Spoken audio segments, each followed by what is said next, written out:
Chapter 250 Gun Immortal Sikong Changfeng and Qin Xiong's army arrive at the capital of the Tianqing dynasty.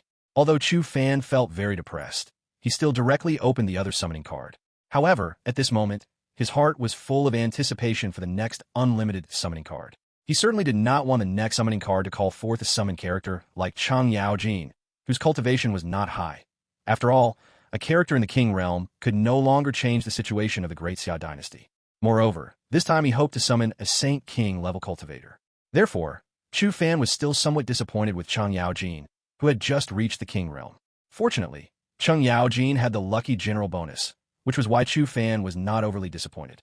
Although Chang Yaojin's strength was not great, he was still the lucky general of the Great Tang dynasty, and now that he had been summoned, he was the lucky general of their Great Xia dynasty. As the second card slowly opened, a middle-aged man with a refined and scholarly face appeared before Chu Fan. In the middle-aged man's hand, he carried a silver spear, making him look like a general. However, this middle-aged man gave Chu Fan a sense of great power.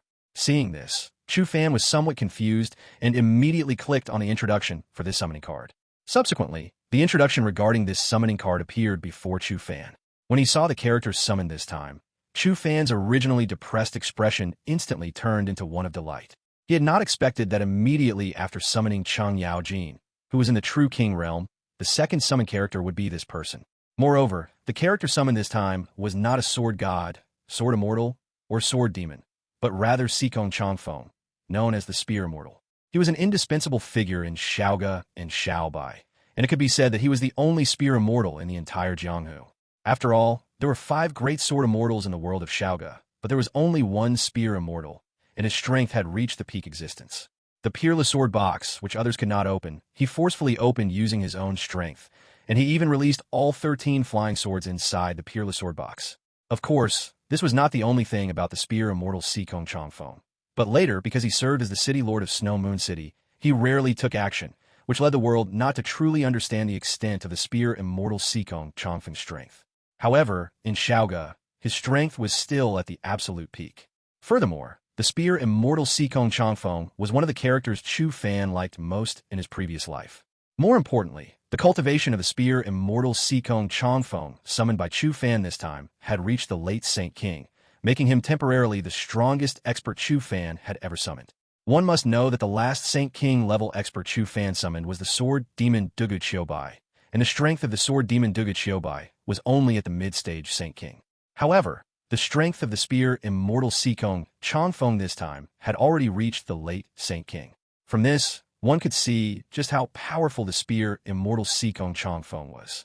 After learning that the character on this summoning card was the Spear Immortal Sikong Changfeng, Chu Fan did not hesitate and immediately summoned him. Of course, Chu Fan also summoned the lucky general Chang Yaojin along the way.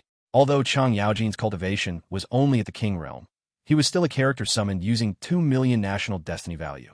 As 2 streaks of light appeared, 2 figures materialized before Chu Fan. One of them carried an aura of elegance and unrestraint, and his face was exceedingly handsome. It was obvious that this person must have been a beautiful man when he was young. He held a silver spear in his hand, and his entire body stood ramrod straight, as if a silver spear was standing before Chu Fan. Clearly, this person was the Spear Immortal Sikong Changfeng. The other person appeared somewhat plump, and his entire demeanor was quite comical. At the same time, he held a long axe in his hand, looking rather simple and honest. Anyone who looked at him couldn't help but want to laugh. This person was precisely Chang Yaojin, who was in the King realm and summoned this time. Just as Chu Fan summoned the Spear Immortal Sikong Changfeng and the lucky general Chang Yaojin, the battle on the Tianqing dynasty side had reached its climax. The armies led by Qin Xiong and the others had already appeared at the imperial capital of the Tianqing dynasty. At this moment, they had completely surrounded the capital of the Tianqing dynasty. It could be said that the entire Tianqing dynasty was completely under their control, except that the imperial capital of the Tianqing dynasty had not yet been captured. Qin Xiong and Yang Yi looked at the imperial capital of the Tianqing dynasty before them, both revealing expressions of joy. After all, having endured so many days of fighting, they had finally reached this point. It could be said that this was their ultimate goal. This time, let Jiang Song go first to see if the Tianqing dynasty will surrender. If they surrender, we can avoid the final battle. Qin Xiong looked at the capital of the Tianqing dynasty before him and slowly spoke to the generals present. Having intelligence from the net of Luo, They naturally knew that the Fengyun dynasty had already been captured by their great Xia dynasty. Therefore, Qin Xiong did not want to waste any more time, which is why he came up with this method.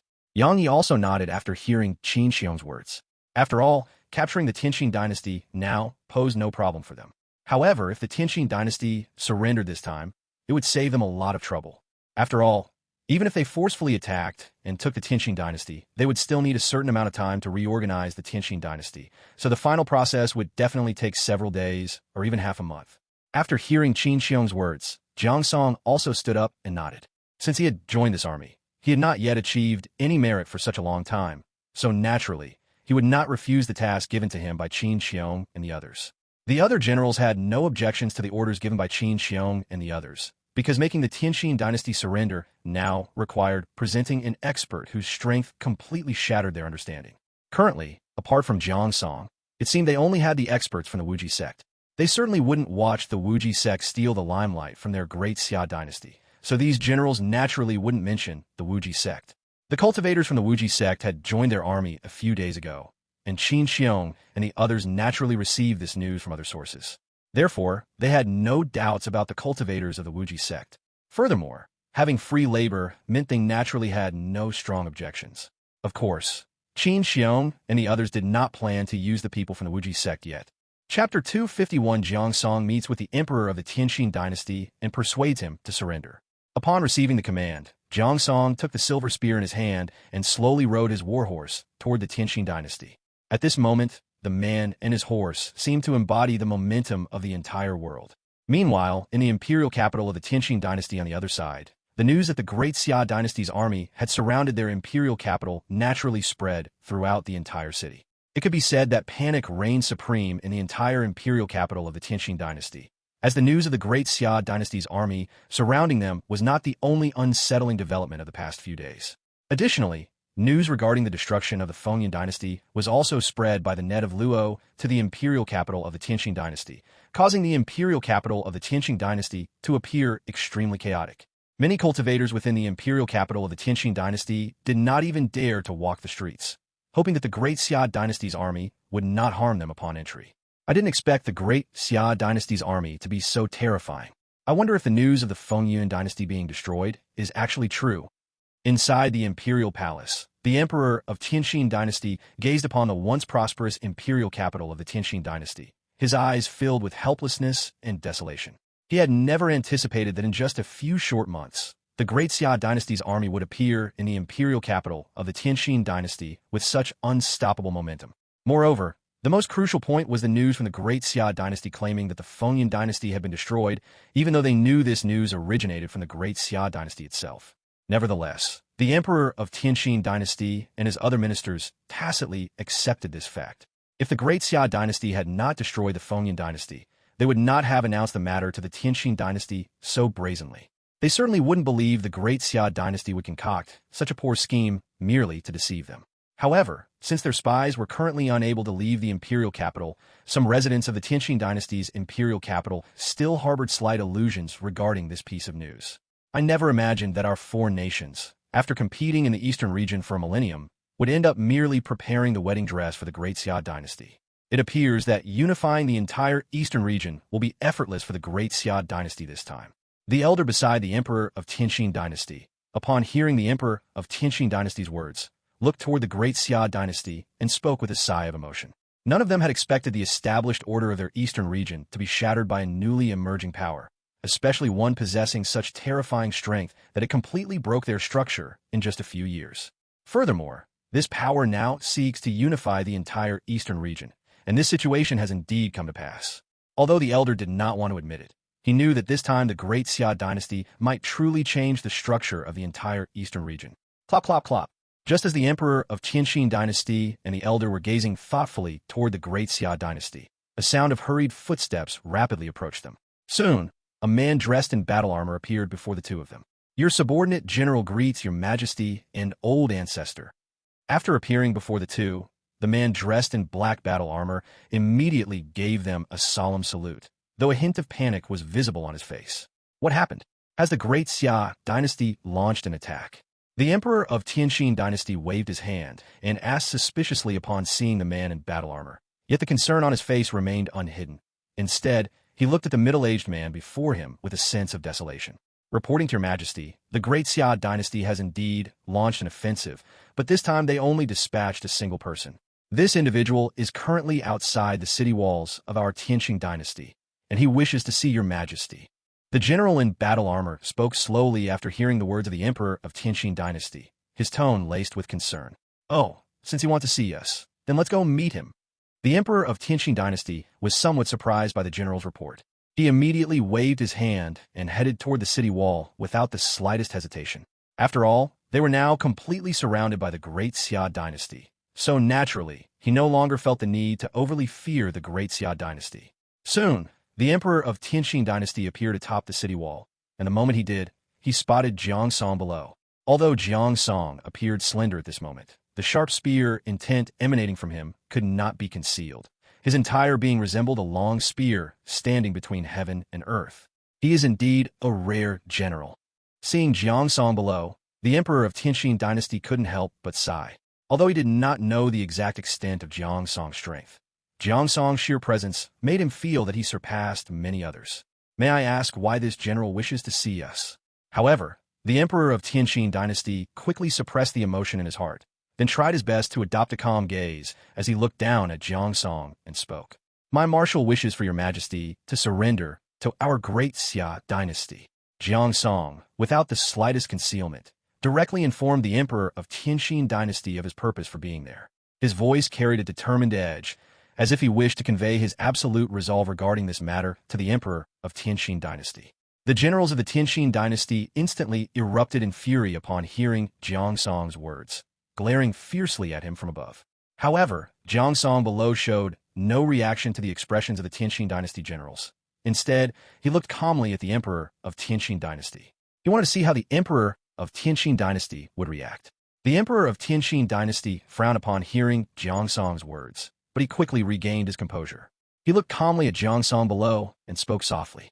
We wonder why your excellency believes our Tianqing dynasty would surrender to your Great Xia dynasty. Because our Great Xia dynasty possesses the strength to crush your Tianqing dynasty. Even if you refuse to surrender, we can easily conquer the Tianqing dynasty. Jiang Song spoke without the slightest hesitation after hearing the words of the emperor of Tianqing dynasty. His eyes remained utterly unchanged, as if everything he stated was merely a statement of fact. Coupled with his perfectly straight posture, his words were impossible for those present to forget, and many generals even showed a hint of panic in their eyes. Chapter 252 Jiang Song's spear strikes down the Tianqing dynasty, leaving the Tianqing dynasty members uneasy. The emperor of Tianqing dynasty looked at Jiang Song in front of him, a hint of surprise appearing on his face. He hadn't expected Jiang Song to not even consider offering them any benefits, but instead directly demand their surrender. If we don't surrender, then it will probably take you a long time to conquer our Tianqing dynasty, won't it? The emperor of Tianqing dynasty slowly spoke, looking in Jiang Song's direction. At this moment, he was still contemplating how to deal with the Great Xia dynasty's current situation. At the same time, a thought of surrender also arose in his heart. After all, the Tianqing dynasty was already a bird in a cage for the Great Xia dynasty, so the best choice before them now was to surrender. If you don't choose to surrender, then what awaits you will be the divine soldiers and generals of my Great Xia dynasty. Jiang Song showed no surprise or other emotions regarding the emperor of Tianqing dynasty's reply. Instead, he calmly and leisurely swept his gaze over the crowd on the Tianqing dynasty city wall. Then, a terrifying aura emanated from him. The next second, Jiang Song leaped high into the air, as if he were undergoing tribulation while standing in the sky. At the same time, as Jiang Song's body slowly floated down from the sky, a terrifying aura also slowly emanated from the sky. And this terrifying aura was precisely what emanated from Jiang Song. He calmly gazed at the imperial capital below, and the aura of his late true king realm completely erupted. The next second, Jiang Song gently waved the long spear in his hand, and then countless transparent long spears appeared around him, as if these long spears had enveloped the entire sky. Seeing this terrifying scene, the generals and soldiers on the entire city wall of the Tianqing dynasty all began to retreat, as if they had seen the most terrifying thing in their lives. Jiang Song, on the other hand, calmly looked down. Then, he gently threw the long spear in his hand. The next second, this long spear seemed to transform into a terrifying blade, directly piercing towards the imperial capital of the Tianqing dynasty. Then his long spear directly landed on the city wall of the Tianqing dynasty. The next second, this long spear directly shattered the city wall of the Tianqing dynasty and then stood in its place. As for the transparent long spears around Jiangsong at this time, they also followed, transforming into blades, constantly heading towards the city wall of the Tianqing dynasty. In just a few seconds, the entire city wall of the Tianqing dynasty was completely reduced to ruins. At the same time, the soldiers and generals on this city wall also completely vanished into thin air between heaven and earth. Having completed all this, Jiangsong slowly floated down from the sky. His figure was like a snowflake, gently landing on his horse. At this moment, he leisurely gazed at the emperor of Tianqing dynasty. After glancing at the emperor of Tianqing dynasty, Jiangsong slowly rode his warhorse away. I will give you 1 day. If you still don't surrender after 1 day, then the entire Tianqing dynasty will be completely annihilated. Immediately after Jiangsong rode away on his warhorse, his voice slowly came from afar. At the same time, his long spear also emitted bursts of light, but Jiangsong did not take this long spear with him. Instead, he left it there to deter the Tianqing dynasty. The emperor of Tianqing dynasty only slowly recovered after Jiangsong left. At this moment, he took a deep breath, his mind filled with Jiangsong's domineering figure from earlier. At the same time, several elders also appeared beside the emperor of Tianqing dynasty. These elders all exuded terrifying auras, but compared to the aura Jiangsong had just emitted, they appeared so weak. What a terrifying individual. This person's cultivation has probably far exceeded our imagination.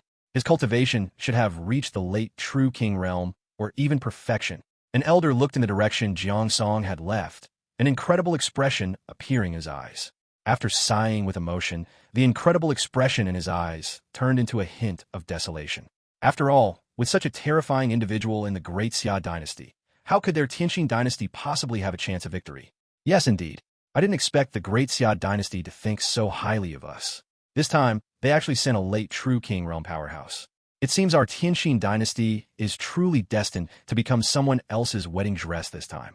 Another elder also leisurely looked in the direction Jiangsong had left with a desolate gaze. Although they were all old ancestors of the Tianqing dynasty, and their strength had already reached the king realm. However, in front of Jiangsong, their strength seemed so vulnerable. Moreover, if the Great Xia dynasty could dispatch such a terrifying individual, it also meant that the Great Xia dynasty's strength probably far exceeded their imagination. Now, do we continue to resist the Great Xia dynasty or surrender to the Great Xia dynasty? Another old ancestor of the Tianqing dynasty leisurely cast his gaze upon the emperor of Tianqing dynasty. At this moment, although he knew that their Tianqing dynasty could not win this great battle, however, as merely an old ancestor of the king realm, he had no right to decide all this. Therefore, he cast his gaze upon the emperor of Tianqing dynasty. Although the emperor of Tianqing dynasty also had no right to decide all this, the emperor of Tianqing dynasty could contact their Tianqing dynasty's progenitor. And the other old ancestors, after hearing the words of this old ancestor, also cast their gazes upon the emperor of Tianqing dynasty. They also wanted to know their progenitor's opinion. Judging from the current situation, even if we don't surrender to the Great Xia dynasty, we probably won't be able to resist their attack. The emperor of Tianqing dynasty, seeing that his own old ancestors were all looking at him, also spoke somewhat helplessly. However, at this moment, he gave an answer that was not particularly clear to these old ancestors of the Tianqing dynasty. Let's go back and discuss it first. After all, we still have 1 day. An old ancestor, seeing that the emperor of Tianqing dynasty had not given them the answer they wanted, also leisurely waved his hand, interrupting the other old ancestors of the Tianqing dynasty who still wanted to speak. After speaking, his gaze also glanced at the long spear standing at their city wall. With just one glance, he could feel that the power contained within that long spear could easily destroy a king realm cultivator. The emperor of Tianqing dynasty, after hearing the words of this old ancestor, also nodded to him. Then, he led several old ancestors and ministers towards the direction of the Tianqing dynasty's imperial palace. Chapter 253 Imperial Palace Meeting. The final decision of the Tianqing dynasty. After the emperor of Tianqing dynasty and a group of ministers left, the soldiers on the city walls of Tianqing dynasty all showed expressions of worry and fear. At this moment, their eyes were filled with terror as they stared at the long spear standing amidst the ruins, a long spear that seemed like a demon rooted in the hearts of the soldiers, constantly eroding their inner peace. A while later, the emperor of Tianqing dynasty led his ministers back to the imperial palace. At this time, the faces of these ministers of Tianqing dynasty were filled with desolation and fear. they had not yet recovered from the recent event. Simultaneously, the image of Jiang Song, who was like a heavenly god, stood in their minds. Jiang Song's power was truly terrifying. Just one long spear strike had caused all the ministers of Tianqing Dynasty to lose their composure.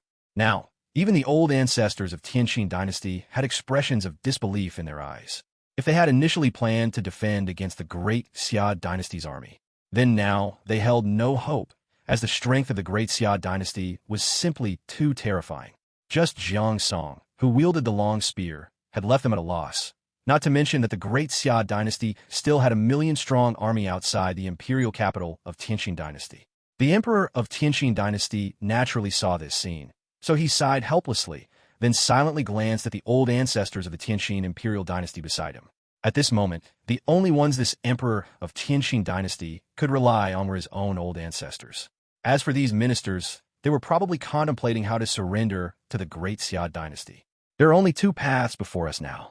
The first path is to surrender to the great Xia Dynasty, but no one knows what awaits us after surrendering to the great Xia Dynasty. However, if we surrender, the great Xia Dynasty will likely not exterminate us. The old ancestor of Tianqing Dynasty naturally saw the worried expression on the emperor of Tianqing Dynasty's face, so he slowly stepped forward, fully unleashing the qi of his king realm. He then stated his opinion. After giving the first option, he once again scanned the ministers in the main hall. And these ministers, as he expected, showed a hint of willingness in their eyes, clearly quite agreeable to this option. As for the second path, it is to directly choose to fight the great Xia Dynasty to the end. Although the strength of the great Xia Dynasty far surpasses ours, they will still need a certain amount of time to conquer us, and within that time, we can pass on our legacy. Looking at the expressions on the faces of the ministers in the main hall, this old ancestor of Tianqing Dynasty also felt a bit disappointed, so he once again addressed the ministers in the main hall. After speaking, he remained silent, standing in the main hall, awaiting the ministers' replies. And this emperor of Tianqing Dynasty, after hearing the words of this old ancestor of Tianqing Dynasty, also began to ponder. For him now, both paths were good choices. As the emperor of Tianqing Dynasty, his ultimate choice, no matter what, had to provide an answer.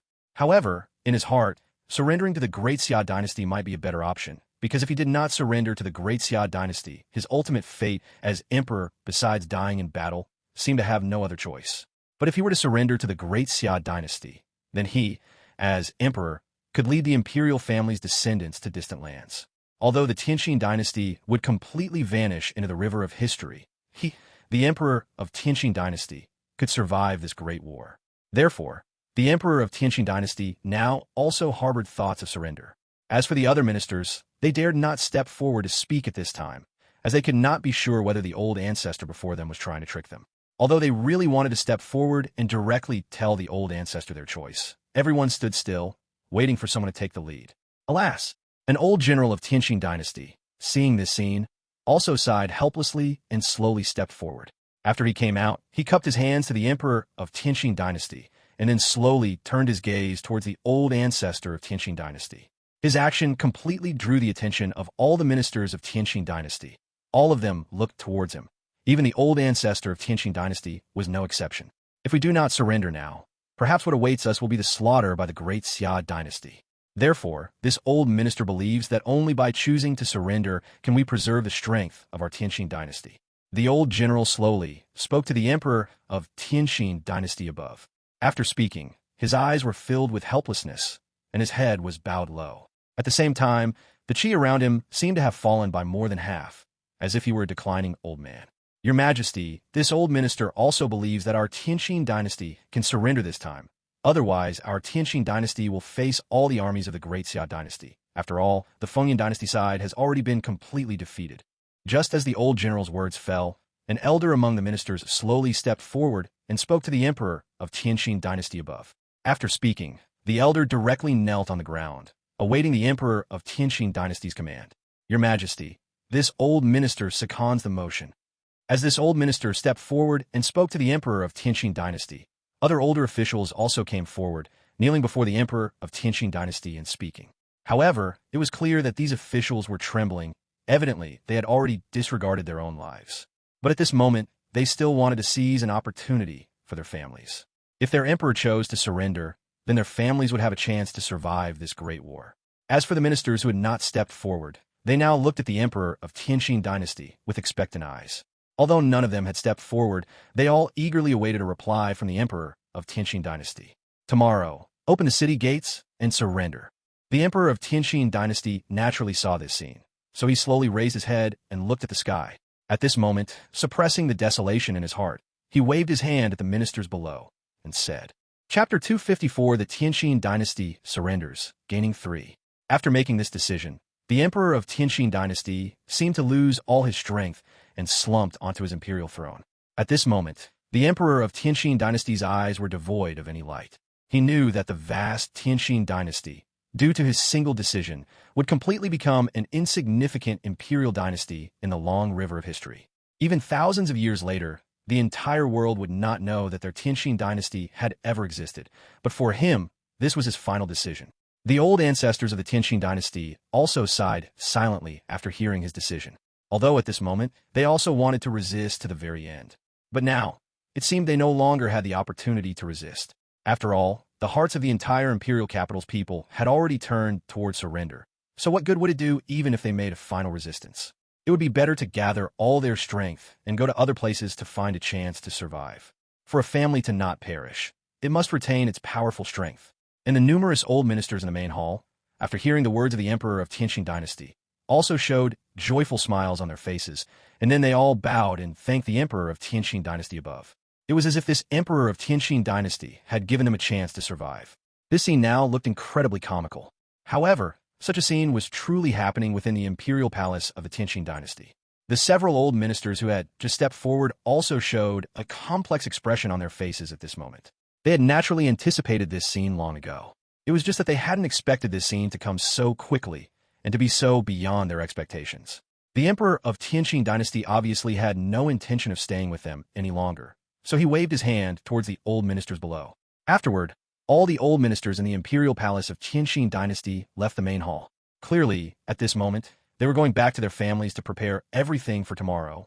Just as this astonishing scene was unfolding in the imperial palace of Tianqing Dynasty, on the other side, Jiang Song also returned for the great Xia dynasty's army. At this time, Qin Xiong and others were leisurely sitting in their tents, drinking tea. They had no regard for the Tianqing Dynasty before them. After all, even if the Tianqing Dynasty didn't surrender, it would be very easy for them to conquer the Tianqing Dynasty. It's just that in that case, they would probably suffer casualties. Otherwise, for them, taking down the imperial capital of a Tianqing Dynasty would really not take much time. Jiang Song also quickly entered the tent. Looking at the people inside the tent, he calmly sat down, and then cupped his hands towards Qin Xiong above. I wonder what General Yang thinks is the probability of the Tianqing Dynasty surrendering? Qin Xiong looked at the returning Jiang Song and leisurely turned his gaze to General Yang, asking. However, his face was full of confidence, as if he knew that the Tianqing Dynasty would definitely surrender. There's a 90% chance of surrender. Upon hearing Qin Xiong's words, General Yang also raised his teacup and slowly spoke. After speaking, a determined look appeared on his face. At this moment, he also seemed to have guessed that the Tianqing Dynasty would surrender to them. Qin Xiong also smiled leisurely after hearing his words. A certain understanding had been reached between the two of them at this moment. Time leisurely arrived at the second day. Today's sun appeared exceptionally early, as if even the sun between this heaven and earth was celebrating for the great Xia dynasty. As time came to the second day, Qin Xiong and others also rode their warhorses slowly towards the imperial capital of the Tianqing Dynasty. At this moment, there was no trace of worry on their faces. And at this time, the gates of the imperial capital of the Tianqing Dynasty had also opened. Standing at the city gate were the numerous old ministers of the Tianqing Dynasty, with a highly respected old minister of the Tianqing Dynasty standing at the very front. He was now looking at the great Xia dynasty's army, which was constantly approaching the Tianqing Dynasty, with a smiling face. Soon, Qin Xiong and others arrived before this old minister. Looking at this old minister, Qin Xiong's face showed no surprise at all. Instead, he nodded to Jiang Song beside him. Then, Jiang Song gently opened his palm, and the next second, the long spear that had stood in the ruins returned to his hand. Your humble old minister represents the Tianqing Dynasty in surrendering to the great Xia dynasty. This is the imperial seal of my Tianqing Dynasty. The old minister of the Tianqing Dynasty, seeing this scene, also did not hesitate and directly stepped forward, cupping his hands towards Qin Xiong. At the same time, he also raised the golden imperial seal in his hand. As for the other old ministers of the Tianqing Dynasty behind this old minister, they all bowed in a kneeling salute towards Qin Xiong and the others at this moment. Their heads were bowed so low that they didn't even dare to look up at Qin Xiong. Seeing this scene, Qin Xiong waved his hand towards seventh son Yang of the Yang family beside him. Seeing this, seventh son Yang quickly stepped forward and took the imperial seal in his hand. Feeling the laws of the imperial Dao emanating from the imperial seal, seventh son Yang then nodded to Qin Xiong. After seventh son Yang nodded, Qin Xiong then nodded and slowly rode his warhorse towards the gates of the imperial capital of the Tianqing dynasty. And the army accompanying him also slowly followed his footsteps into the imperial capital of the Tianqing dynasty. Just as Qin Xiong's army entered the imperial capital of the Tianqing dynasty, Chu Fan in Chang'an City also received a system notification. Congratulations, host, for successfully conquering the Tianqing dynasty. Reward: 3 true king summoning cards. Upon hearing the system's notification, Chu Fan was also somewhat surprised. He hadn't expected that just a few days after Chen Zhibao and others took down the Fengyi dynasty, the Tianqing dynasty would also be taken down by Qin Xiong and others. It seems Qin Xiong and his team are also quite fast. They are only a few days behind Yu Fei and the other two. Next, as long as we take down the Mengyuan dynasty, my great Xia dynasty can unify the entire eastern region. After hearing the system's notification, Chu Fan slowly raised his head and looked up at the sky. At that moment, he seemed to have already seen the great Xia dynasty unifying the entire eastern region. However, the time until they unified the eastern region was not long. After all, only one Mengyuan dynasty remained now. Even if the Mengyuan dynasty did not intend to surrender to their great Xia dynasty, Chu Fan was confident in taking down the Mengyuan dynasty completely within a month. Looking at the 3 true king summoning cards in the system space, Chu Fan did not choose to use them immediately. Although 3 true king summoning cards could summon 3 cultivators of the true king realm.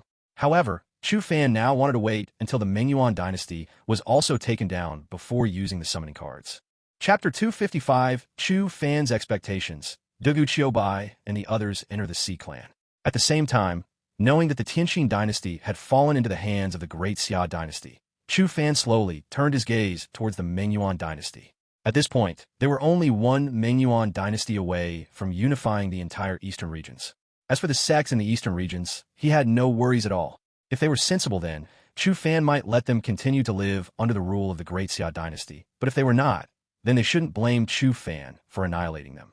And just as Chu Fan was anticipating the capture of the Mengyuan dynasty, Dugu Qiubai and others also appeared in the western regions. It took them several days to travel from the eastern regions to here. One should know that it is very simple for a Saint King level expert to cross time and space to go to other places. The lowest cultivation level among Dugu Qiubai and his group had reached Saint entry level, so it would take them at most 1 day to cross the entire eastern regions. However, it took them several days to reach the western regions, which shows the distance between the western regions and the eastern regions.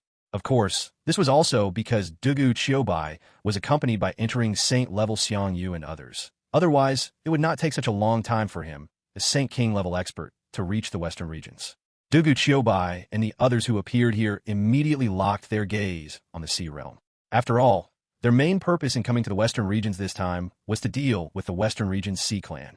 After locking his gaze on the western region's Sea clan, Dugu Qiubai also nodded to the few people beside him, and then a few of them directly transformed into several rays of light, heading towards the Sea clan.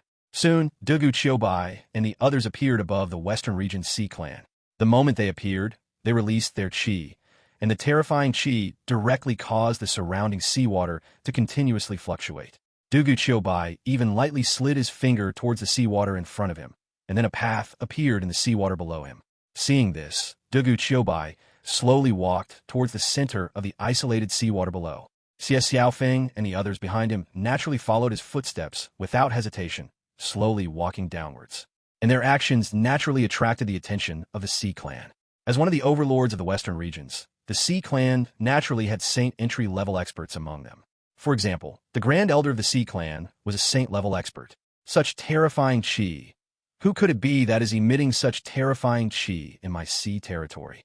In the main hall of the Sea clan, when the clan chief of the Sea clan felt this terrifying qi, he also directly raised his head and looked at the deep blue seawater. At the same time, his brows also furrowed. As overlords of the western regions, they were naturally very arrogant, so much so that they didn't even put other dominant forces in the western regions in their eyes. But the current qi made this clan chief of the western regions, Sea clan, feel uneasy. The other elders of the Sea Clan around this clan chief of the western regions, Sea Clan, also looked up at the sky with worried eyes. Their eyes seemed to penetrate the seawater, looking at the several figures that were approaching them. And just as they were guessing who the newcomers were, the figures of Dugu Qiubai and the other three had already appeared in the main hall. Dugu Qiubai looked at the clan chief of the Sea Clan in front of him with a hint of disappointment in his eyes. Originally, Dugu Qiubai thought that he could have a good battle this time, but he didn't expect that the clan chief of the Sea Clan was only at Saint Entry mid-stage. In his opinion, such strength was too weak. Most of the elders of the Sea Clan present had chi at the True King realm, and only 2 elders of the Sea Clan had chi that reached the Entering Saint realm, and both were at Initial Saint realm. May I ask, fellow Taoists, why have you come to my Sea Clan? At this moment, the clan chief of the Sea Clan naturally also felt the terrifying chi from the few people in front of him. So he collected himself, then slowly stepped forward and spoke to Dugu Qiubai and the others in front of him. What terrified him the most at this time was Dugu Qiubai in front of him. Although Dugu Qiubai's chi had not completely erupted, there was a chi about him that made the clan chief of the Sea Clan feel uneasy. We have come only for extermination. After hearing the words of the clan chief of the Sea Clan, Xiang Yu also spoke to him domineeringly. After speaking, his chi, belonging to the Initial Saint realm, completely erupted. At the same time, a terrifying chi emanated from the long spear in his hand, as if it wanted to completely crush the Sea Clan in front of him. My Sea Clan doesn't seem to have any enmity with you fellow Taoists, does it? The clan chief of the Sea Clan was a little angry after hearing Xiang Yu's words, but after feeling the chi from Xiang Yu and the others, he still suppressed the anger in his heart and slowly spoke to Xiang Yu and the others in front of him. Since you dared to arrange for people to assassinate my emperor, why do you not dare to admit it now? A look of disdain appeared in Xiang Yu's eyes as he looked at the clan chief of the Sea Clan in front of him. Then, he tightened his grip on the long spear in his hand and lightly swept his gaze over all the Sea Clan members present. After hearing Xiang Yu's words, the clan chief of the Sea Clan couldn't help but scan his gaze over the elders of the Sea Clan around him, as he never remembered sending anyone to assassinate others. Therefore, it should be the other elders of their Sea Clan who offended these people in front of them now. Clan chief, some time ago, the Grand Elder sent his subordinates to assassinate someone. I wonder if it's these people in front of us. Just as the clan chief of the Sea Clan was looking for the real culprit, an elder slowly stepped forward and said, after speaking, a hint of bitterness appeared in his eyes. He didn't expect that the source of all this was made by that Grand Elder. And after hearing this, the clan chief of the Sea Clan cursed the Grand Elder of the Sea Clan in his heart. He didn't expect that the Grand Elder of the Sea Clan had brought such terrifying enemies to their Sea Clan. May I ask, fellow Taoists, how do you intend to stop at this? After knowing that it was the Grand Elder's doing, the clan chief of the Sea Clan reluctantly stepped forward and spoke to Xiang Yu and the others in front of him. Of course, if the strength of those seeking revenge was weak, they would certainly not say much to the people in front of them, but would directly dismiss them or even kill them all. But this time, the strength of Xiang Yu and the others who came to their Sea Clan had far exceeded their imagination, so they naturally chose to settle the matter peacefully. Our purpose this time is for extermination. However, Xiang Yu is not someone easy to talk to. His gem and spear directly stabbed towards the clan chief of the Sea Clan in front of him, and at the same time his domineering voice also came out. Chapter 256 The Slaughter begins, Ancestral Land of the Sea Clan. At the same time, the aura belonging to the Initial Saint realm completely erupted from him, making him seem like a true god of war. His gem and spear seemed to pierce through the rules themselves, stabbing directly toward the Sea Clan Patriarch. The terrifying power destroyed all the surrounding palaces. In the blink of an eye, his long spear appeared before the Sea Clan Patriarch.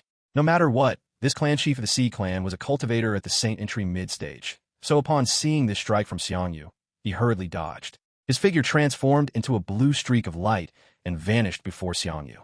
Because this spear strike from Xiang Yu was dodged by the Sea Clan's clan chief, it plunged directly into the seat ahead. It instantly destroyed the palace in front, and at the same time, a look of fury appeared on Xiang Yu's face. He quickly turned the gem and spear and charged toward the other side. Xie Xiaofeng and the other person also drew the long swords from their waists, holding them as they charged toward the other members of the Sea Clan. Xie Xiaofeng's strength was greater than that of everyone present. He gently swung the long sword in his hand, and immediately several elders of the Sea Clan who were in the True King realm instantly perished here. Deng Taiye also gently waved his finger, and then the flying sword inside the wooden box he carried emerged. These flying swords shot directly toward the Sea Clan elders in front of him. Every time a flying sword emerged, it slew a Sea Clan elder. and the hegemon spear in Xiang Yu's hand continuously killed the Sea Clan elders. In just a few breaths, the three of them had slain more than 10 Sea Clan elders. The two Sea Clan elders at the Saint entry level saw this scene and quickly transformed into streaks of light, vanishing from the hall. They did not want to perish at the hands of these three fiends because of this incident. Xiang Yu and the others originally planned to pursue the two Sea Clan elders at the Saint entry level, but just as they were about to chase them out, they heard continuous shouts of killing. Subsequently, tens of thousands of soldiers surrounded them. Many members of the Sea Clan in these armies had not yet transformed into human form and still looked like octopuses. Kill! Kill! Countless octopuses charged toward Xiang Yu and the other two. Seeing this scene, Xie Xiaofeng raised the long sword in his hand and slashed out a strike toward the octopus army ahead. The terrifying sword light swept directly across the entire sea area. Immediately, tens of thousands of octopuses in the army before him perished. Many octopuses were even sliced in half before they could react. Beside him, Deng Tai gently waved the flying sword in his hand. These flying swords then seemed like continuous streaks of light, constantly attacking the octopus army ahead. In just a moment, the octopus army in front of him completely vanished, leaving behind only patches of blood mist. The battlefield was even more magnificent on Xiang Yu's side. Wielding the hegemon spear, he continuously moved through the mass of octopus soldiers. Every swing of the hegemon spear in his hand shattered the bodies of several, or even dozens, of octopuses. He himself was like a demon god, constantly slaughtering the octopus army. In just a few minutes, he had massacred tens of thousands of the octopus army. However, the octopus army did not choose to retreat at this time. Instead, they continuously charged toward the three men. Seeing the scene, Xie Xiaofeng and the others continued to slaughter the octopus army in front of them. After all, their main purpose for coming here was to eliminate the Sea Clan. Therefore, they showed no mercy when slaughtering the octopus army. It could even be said that the three of them were now thoroughly enjoying the killing. As for Dugu Qiubai, who was behind them, he gazed leisurely toward the area behind the octopus army. At this moment, a hint of killing intent flashed in his eyes. However, he still chose not to act at this time, instead standing quietly in place, waiting for Xie Xiaofeng and the other two to make their moves. After all, his cultivation had already reached the Saint King realm, and furthermore, he had reached the mid-stage Saint King. How could he possibly attack such a small octopus army? Although the number of octopus soldiers had reached millions, they were still insignificant before Xie Xiaofeng and the other two. While Xie Xiaofeng and the others were slaughtering the octopus army, the Sea Clan Patriarch on the other side arrived at a secret secluded cultivation ground of the Sea Clan. At this moment, his eyes were filled with worry and resentment. Of course, he heard the sounds of killing from the Sea Clan, but he was currently unable to help the other cultivators of the Sea Clan, so he appeared here directly. Following the clan chief of the Sea Clan's arrival, the other two Sea Clan elders at the Saint entry level also appeared here, their eyes filled with helplessness and resentment. The clan chief of the Sea Clan said nothing as he looked at the two Saint entry-level elders who appeared before him. The three of them slowly entered the Great Hall. This Great Hall appeared more solemn than the one they had just left. At the same time, an ancient aura emanated from within this Great Hall, indicating that this was clearly the true stronghold of their Sea Clan. After the three entered the Great Hall, a terrifying pressure emanated from within. Perhaps this pressure only slowly dissipated after sensing the auras on the three men. Only after sensing the dissipation of this aura did the three men let out a sigh of relief. They exchanged glances and slowly walked further into the hall. Upon reaching the center of the hall, they saw that it was filled with many coffins. Patches of death chi emanated from these pitch-black coffins, making the place look extremely eerie. The contemporary clan chief of the Sea Clan respectfully requests the old ancestor to emerge and save the Sea Clan.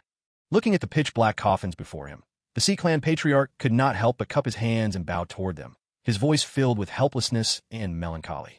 The other two Sea Clan elders at the Saint entry level also followed the Sea Clan Patriarch in bowing toward the ink-black coffins ahead. The Sea Clan Patriarch's voice quickly echoed throughout the Great Hall.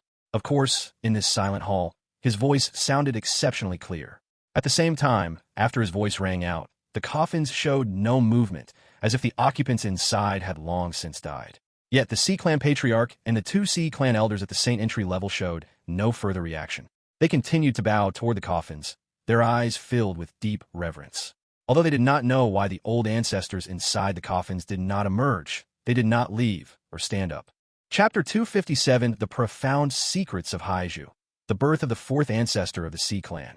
As time passed, a more terrifying aura of death soon emanated from the coffin, and at the same time, a sigh slowly resounded from the coffin in front of them. The next second, the several coffins in front of them began to slowly move, and then the lids of the coffins slowly opened. Several black-robed, old ancestors slowly floated into the air. After a long while, these old ancestors slowly stood in front of the Sea Clan Patriarch and the two Saint entry-level elders of the Sea Clan. I wonder what year it is now. An old ancestor slowly floated down in front of the Sea Clan Patriarch and asked him. This old ancestor looked very gaunt, and his face was also very pale, as if he were a vampire who hadn't seen the light of day for a long time. His hands also looked very dry and withered, with no life chi visible in them, as if he were a lifeless, dried corpse. Yet he was truly standing in front of the Sea Clan Patriarch. The three individuals behind him were just like this old ancestor, except they exuded a strong aura. 4,000 years have passed since the old ancestors fell into slumber. After hearing the old ancestor's question, the Sea Clan Patriarch respectfully replied to him. Although he had never met these old ancestors, he understood their identities. Therefore, he was extremely respectful to these old ancestors. Did we really sleep for 4,000 years? After hearing the Sea Clan Patriarch's words, a look of vicissitudes, appeared in the old ancestors' eyes. They hadn't expected their slumber this time to last 4,000 years. We cannot leave our slumbering place for too long. What crisis has the Sea Clan encountered this time that requires our intervention? Then he slowly turned his gaze to the Sea Clan Patriarch beside him and asked, a look of confusion appearing in his eyes. He couldn't understand what in the western regions now would be worth their intervention. After all, their Sea Clan was one of the most top-tier overlords in the entire western regions, and other first-rate forces that only possessed the true king realm did not dare to fight them. As for other top-tier forces that also possessed the Saint entry level, they should not choose to fight them to the death. After all, as overlords of the western regions, everyone knew each other's strength, and they would not launch a final great war until the last moment. I don't know which force this enemy belongs to, but their strength far exceeds our imagination. So this junior had no choice but to ask the old ancestors to come out. After hearing the old ancestors' words, a gloomy expression appeared on the Sea Clan Patriarch's face. However, he did not understand their enemy this time, as this enemy was provoked by the Sea Clan's Grand Elder. They didn't even have a chance to talk before that person attacked, so he naturally didn't know which force this enemy belonged to. As the Sea Clan Patriarch, why do you not know your enemy? The old ancestor was clearly a little angry after hearing the Sea Clan Patriarch's words, so he looked at the Sea Clan Patriarch with sharp eyes and said. The other old ancestors also looked at the three individuals in front of them after hearing his words, their eyes filled with dissatisfaction. Please forgive the old ancestor. This enemy was provoked by the Sea Clan's Grand Elder, so the clan chief, and we do not know who this enemy is. One of the Sea Clan's Saint entry-level elders quickly stepped forward to explain for their clan chief after hearing the old ancestor's dissatisfaction. After all, they truly didn't know about this matter. If it weren't for that true King Realm Elder of the Sea Clan stepping forward to explain, they wouldn't even know what their enemy was doing now. Is that so? Then where is that Grand Elder now? After hearing the Elder's explanation, the old ancestor slowly spoke to the individuals in front of him, and at the same time, a furious killing intent appeared in his eyes. He wasn't blaming the Grand Elder for offending such a force, but rather blaming the Grand Elder for not choosing to silence them, allowing the other force to come knocking on their door. The Sea Clan Patriarch also breathed a sigh of relief after hearing the old ancestor's words, then slowly stepped forward and said to the old ancestor, the Grand Elder is currently in seclusion. I heard that his seclusion this time is for a breakthrough to the middle stage, and we came in a hurry this time, so we did not ask the Grand Elder to come out. The old ancestor nodded helplessly after hearing the Sea Clan Patriarch's words. He hadn't expected the person behind this incident to be in seclusion. But no matter what, he was a member of their Sea Clan, so he wasn't too angry now. If that's the case, then let's go see this enemy. I want to see which force dares to disturb our slumber. After hearing the Sea Clan Patriarch's words, the old ancestor waved his hand and slowly looked in the direction of the ongoing battle. At this time, he naturally also sensed the battle erupting over there. Then, the four old ancestors of the Sea Clan, like dried corpses, quickly shot into the sky, quickly transforming into four streaks of light heading towards the battlefield. And the Sea Clan Patriarch and the other two elders, seeing this scene, also transformed into three streaks of light, chasing after their old ancestors. Perhaps they were afraid because the enemy in front of them was too strong, but now that their old ancestors had come out of seclusion, how could they continue to be apprehensive? On the other side, Xiao Feng, who was slaughtering the Sea Clan army, also slowly raised his head and looked in another direction of the Sea Clan. At this time, he naturally also sensed several powerful auras heading towards him. Of course, these powerful auras were not frightening to him, and Xiang Yu continued to slaughter the Sea Clan army in front of him regardless. For him, the enemies currently attacking them did not need his attention. After all, they had Xie Xiaofeng, a late Saint Realm expert, and Duge Qiubai, a mid-stage Saint King expert on their side. Therefore, even if a true Saint King level expert arrived, they could resist him. It could even be said that as long as he didn't exceed the late Saint King, Duge Qiubai could kill him. As for Deng Taiye, he was constantly waving his fingers, and his flying swords, as if understanding his words, continuously pierced through these armies, causing these armies to constantly fall. Chapter 258. The Sea Clan ancestor makes a move. Xie Xiaofeng and his group face off against the enemy. A few breaths later, several old ancestors of the Sea Clan also appeared above the battlefield, their faces showing a hint of anger as they watched the continuous slaughter of the Sea Clan on the battlefield. The Sea Clan elder standing at the very front could no longer endure it, and with a thunderous roar, he launched a punch in Xiang Yu's direction. The synchronized power caused the surrounding seawater to churn violently, and the aura of perfected Saint Realm emanating from him completely erupted. Clearly, this Sea Clan old ancestor's cultivation had reached the perfected Saint Realm. Although his cultivation only slightly surpassed that of the Sea Clan Patriarch, his strength far exceeded the Sea Clan Patriarch's. Sensing a powerful aura heading towards him, Xiang Yu quickly stopped his movements, then looked up at the Sea Clan old ancestor in the sky. Following this, his hegemon spear immediately lunged towards the old ancestor in the sky who was attacking him. The next second, his hegemon spear collided with the old ancestor's fist. However, Xiang Yu's strength had, at the very least, reached the initial Saint Realm, so when facing this old ancestor's punch, he merely fell into a disadvantage. The next second, Xiang Yu was directly sent flying backward. However, even while flying backward, he firmly inserted his hegemon spear into the ground to stabilize his body. Seeing this, the Sea Clan old ancestor was somewhat surprised, not expecting that a single punch from a perfected Saint Realm cultivator like himself would fail to resolve this mere initial Saint Realm cultivator in front of him. Although there was a hint of surprise on his face, he nevertheless threw another punch at Xiang Yu, the power of this punch far exceeding the previous one. Simultaneously, this punch carried the surrounding seawater, surging continuously towards Xiang Yu's direction. Xiang Yu's face also showed some discomfort at this sight. He had not expected this perfected Saint Realm Sea Clan old ancestor to attack him first. Although Xiang Yu was an invincible existence within the same realm, the old ancestor's cultivation was 3 minor realms higher than his own. He could certainly block this attack now, but he would likely be injured by it. Xie Xiaofeng, who was nearby, naturally saw this scene. He then shook his head at the Sea Clan old ancestor in the sky. The next second, he appeared beside Xiang Yu. With a gentle swipe of a long sword in his hand, a terrifying sword chi directly cut through the water pillar in front of him. Xie Xiaofeng then stood calmly in front of Xiang Yu, looking at the Sea Clan old ancestor with an unyielding gaze. Seeing this, Xiang Yu cupped his hands to Xie Xiaofeng. Then, with eyes full of rage, he continued to charge towards the Sea Clan army. At this moment, he wanted to unleash his anger upon these Sea Clan troops. "If you want to play, how about playing with me?"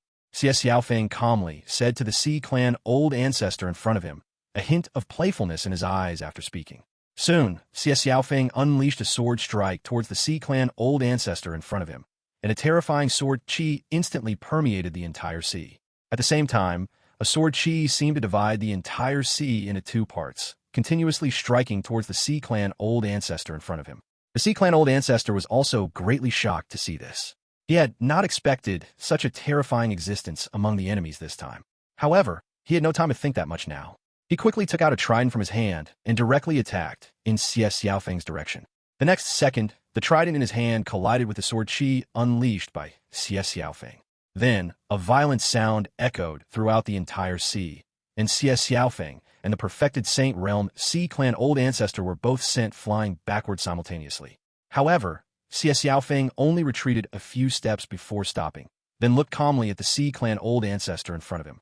As for the Sea Clan old ancestor, he retreated several thousand steps on the sea surface before slowly stopping. At this moment, his eyes were filled with terror as he looked at Xie Xiaofeng. He had not expected that this cultivator, whose cultivation was weaker than his, would possess strength not inferior to his own. As for the other old ancestors, they also slowly turned their gaze towards Xie Xiaofeng, their eyes filled with killing intent. However, just as their killing intent was about to reach Xie Xiaofeng, One flying sword after another came towards them. The power contained within these flying swords far exceeded their imagination. The master who wielded these flying swords was Deng Taiye. He slowly appeared beside Xie Xiaofeng with a calm gaze, while flying swords continuously surged out from the wooden box in his hand. Soon, these flying swords attacked the Sea Clan old ancestors in front. Among the 4 old ancestors from the Sea Clan this time, 2 of them were still at the late Saint realm, so their strength was not particularly formidable for Deng Taiye and Xie Xiaofeng. One could even say that Dugu Qiubai, who was behind them, couldn't even be bothered to make a move against them. After Xie Xiaofeng nodded to Deng Taiye beside him, the 2 of them directly charged towards the several Sea Clan old ancestors in front. The longsword in Xie Xiaofeng's hand seemed to be filled with dominance as he continuously struck at the several Sea Clan old ancestors in front. With every sword strike Xie Xiaofeng made, a terrifying fluctuation appeared on the sea, as if his sword chi could completely cleave open the sea below. And Deng Taiye's flying swords were like countless sharp blades, continuously cutting through the sea, attacking the several Sea Clan old ancestors. Soon, the 2 of them separated the battlefield of the 4 Sea Clan old ancestors. In front of Deng Taiye were 2 late Saint Realm Sea Clan old ancestors. On Xie Xiaofeng's side were 2 perfected Saint Realm Sea Clan old ancestors. The weapons in the hands of these Sea Clan old ancestors were all uniform, sea god tridents. It seemed these Sea Clan members greatly revered their so-called sea god. Soon, their great battle began. While Xie Xiaofeng and Deng Taiye were battling the 4 Sea Clan old ancestors, the Sea Clan Patriarch and the remaining 2 Saint entry-level elders also had eyes filled with unwillingness and disbelief. However, at this moment, their gaze turned towards Xiangyu below. Although Xiangyu's strength was terrifying, his cultivation was at best only at the initial Saint realm.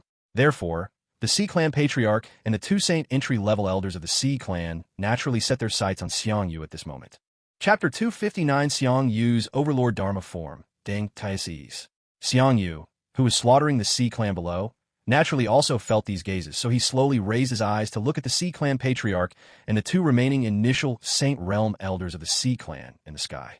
Looking at the 3 figures in the sky, a hint of battle intent appeared in Xiangyu's eyes, and at the same time, a strong killing intent emerged from his body. Meanwhile, the Sea Clan Patriarch and the 2 remaining Saint entry-level elders of the Sea Clan also directly charged towards Xiangyu.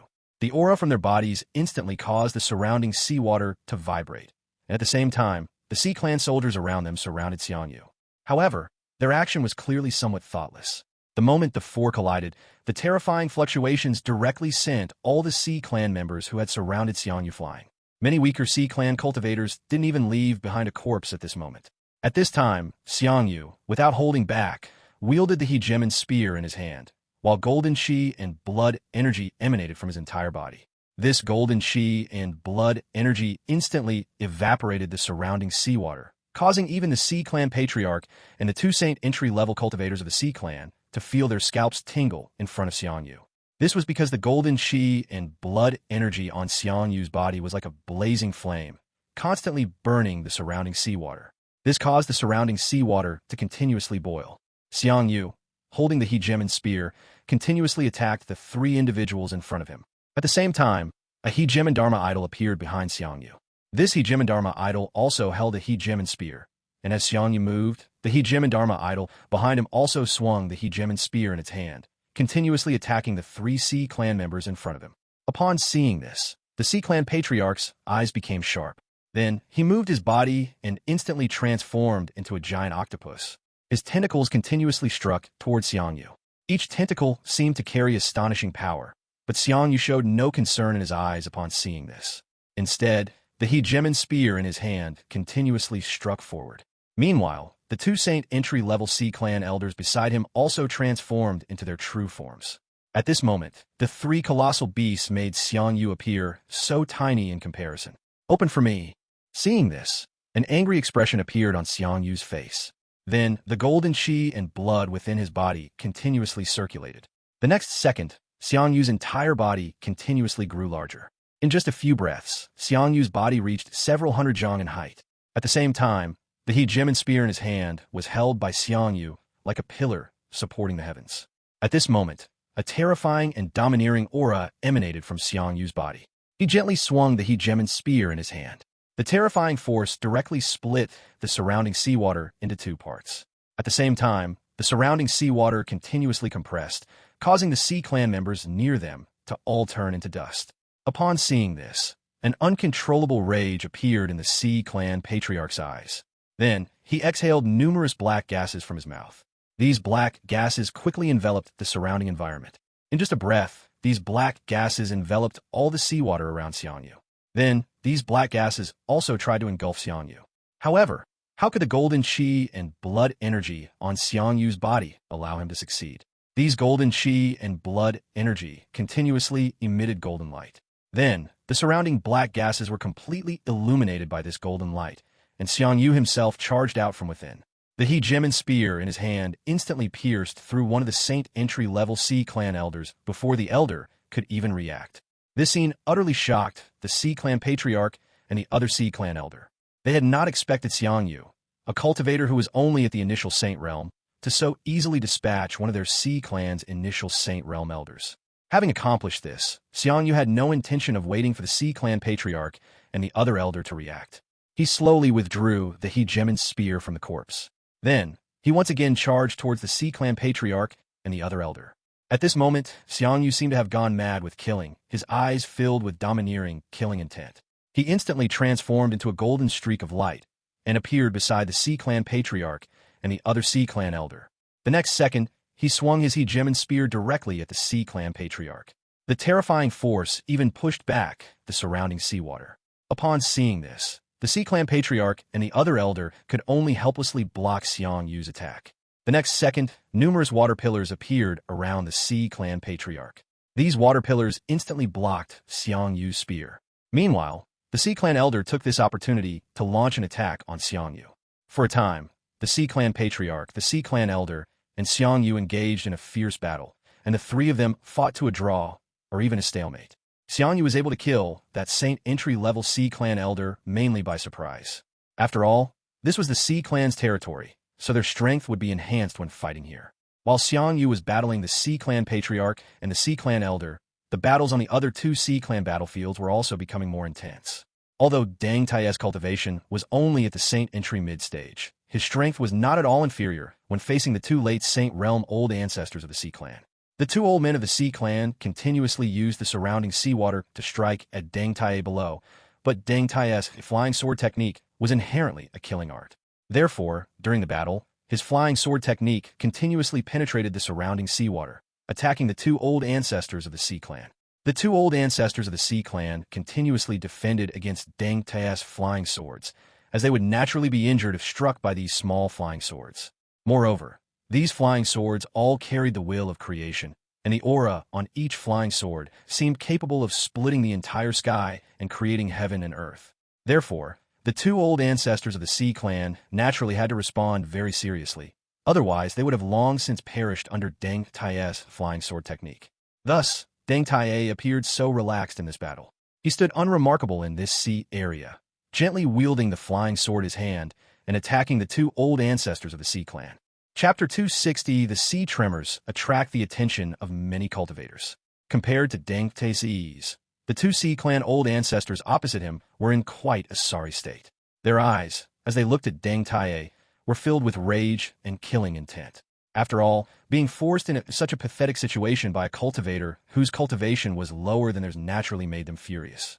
But how could anger change the outcome? Deng Tai's flying sword continued to pierce through the surrounding seawater and shot toward the two Sea Clan old ancestors. These flying swords seemed to possess spiritual qi, continuously obeying Deng Tai's commands and attacking the two Sea Clan old ancestors, while terrifying sword intent constantly permeated the surrounding seawater.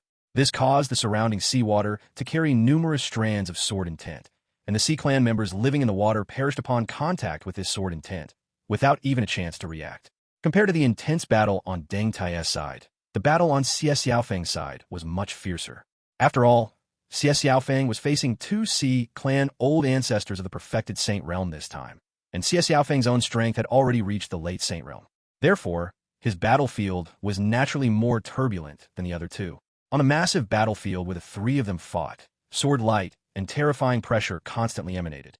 At the same time, a swirling vortex continuously circled beneath their feet in the surrounding seawater, and the bottom of this vortex was filled with a powerful sword intent. CS Yaofeng swung the long sword in his hand with full force toward the 2C clan old ancestors before him.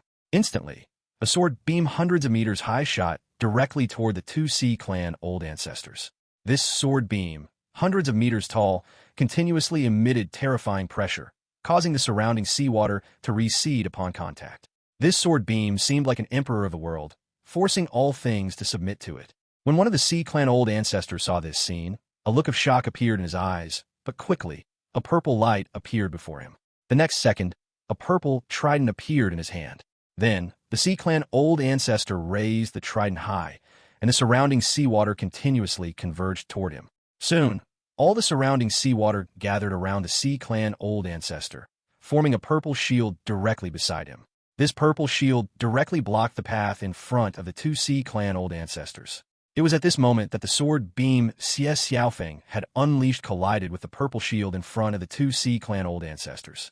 The next second, a terrifying collision sound echoed throughout the heavens and earth, and the sword beam CS Yaofeng had unleashed was cancelled out by the purple shield. CS Yaofeng seemed to have anticipated this outcome, so he once again brandished the long sword in his hand, and immediately, one sharp blade after another appeared behind him. These sharp blades all carried terrifying pressure. The next second, these sharp blades flew directly from CS Yaofeng's side and shot toward the 2C clan old ancestors. Seeing this, the 2C clan old ancestors continuously gathered the surrounding seawater, using it to resist the terrifying attack. The fluctuations generated by the battle between the three were extremely intense. Even the sky above the sea area was constantly fluctuating due to their fight. At the same time, streaks of radiant light flew out from their bodies, illuminating the entire sky. Not far above the sea area, on a high peak, stood a purplish-red palace, filled with terrifying pressure. Written prominently above this purplish-red palace were the three characters, Yuntian sect. At this moment, inside the main hall of the palace, a middle-aged man slowly opened his eyes. He was wearing a purplish-red Dao robe, and a purplish-red hairpin was stuck in his hair. This made him look quite sinister. The middle-aged man who opened his eyes also looked toward the sea area. At this time, numerous sword lights and other multicolored rays of light had appeared above the sea area. This made the area look extraordinary. How could such terrifying fluctuations be happening above the sea area? And why are there so many familiar auras within these fluctuations? Has someone attacked the Sea clan? The middle-aged man spoke slowly, looking toward the Sea clan's direction. He was naturally familiar with the auras of those Sea clan members. But now, sensing that those auras were clashing with others, the middle-aged man felt extremely surprised. After all, the Sea clan was one of the powerful races in the Western region and was considered a hegemon of the Western region. So how could anyone dare to provoke them? Reporting to the sect master, because a major battle has erupted on the Sea clan's side, many Saint Realm cultivators are now rushing toward the Sea clan's direction. Just as the middle-aged man was sitting in contemplation, an old man, also wearing a purplish-red Dao robe, slowly walked in. He looked at the meditating middle-aged man and spoke slowly, though his voice carried a hint of schadenfreude. It seems the Sea clan has provoked a powerful enemy. I just wonder how long it will take for the Sea clan to resolve the battle this time. The middle-aged man nodded silently after hearing the old man's words, but he did not believe that the Sea clan would be annihilated this time. After all, the Sea clan's strength was undeniable. Even if the cultivators who came to the Sea clan this time were powerful, they would still need considerable strength to destroy the Sea clan. After all, the middle-aged man knew exactly how formidable the Sea clan's true strength was. Since that is the case, let us go and observe. Then, the middle-aged man slowly stood up and spoke to the old man beside him.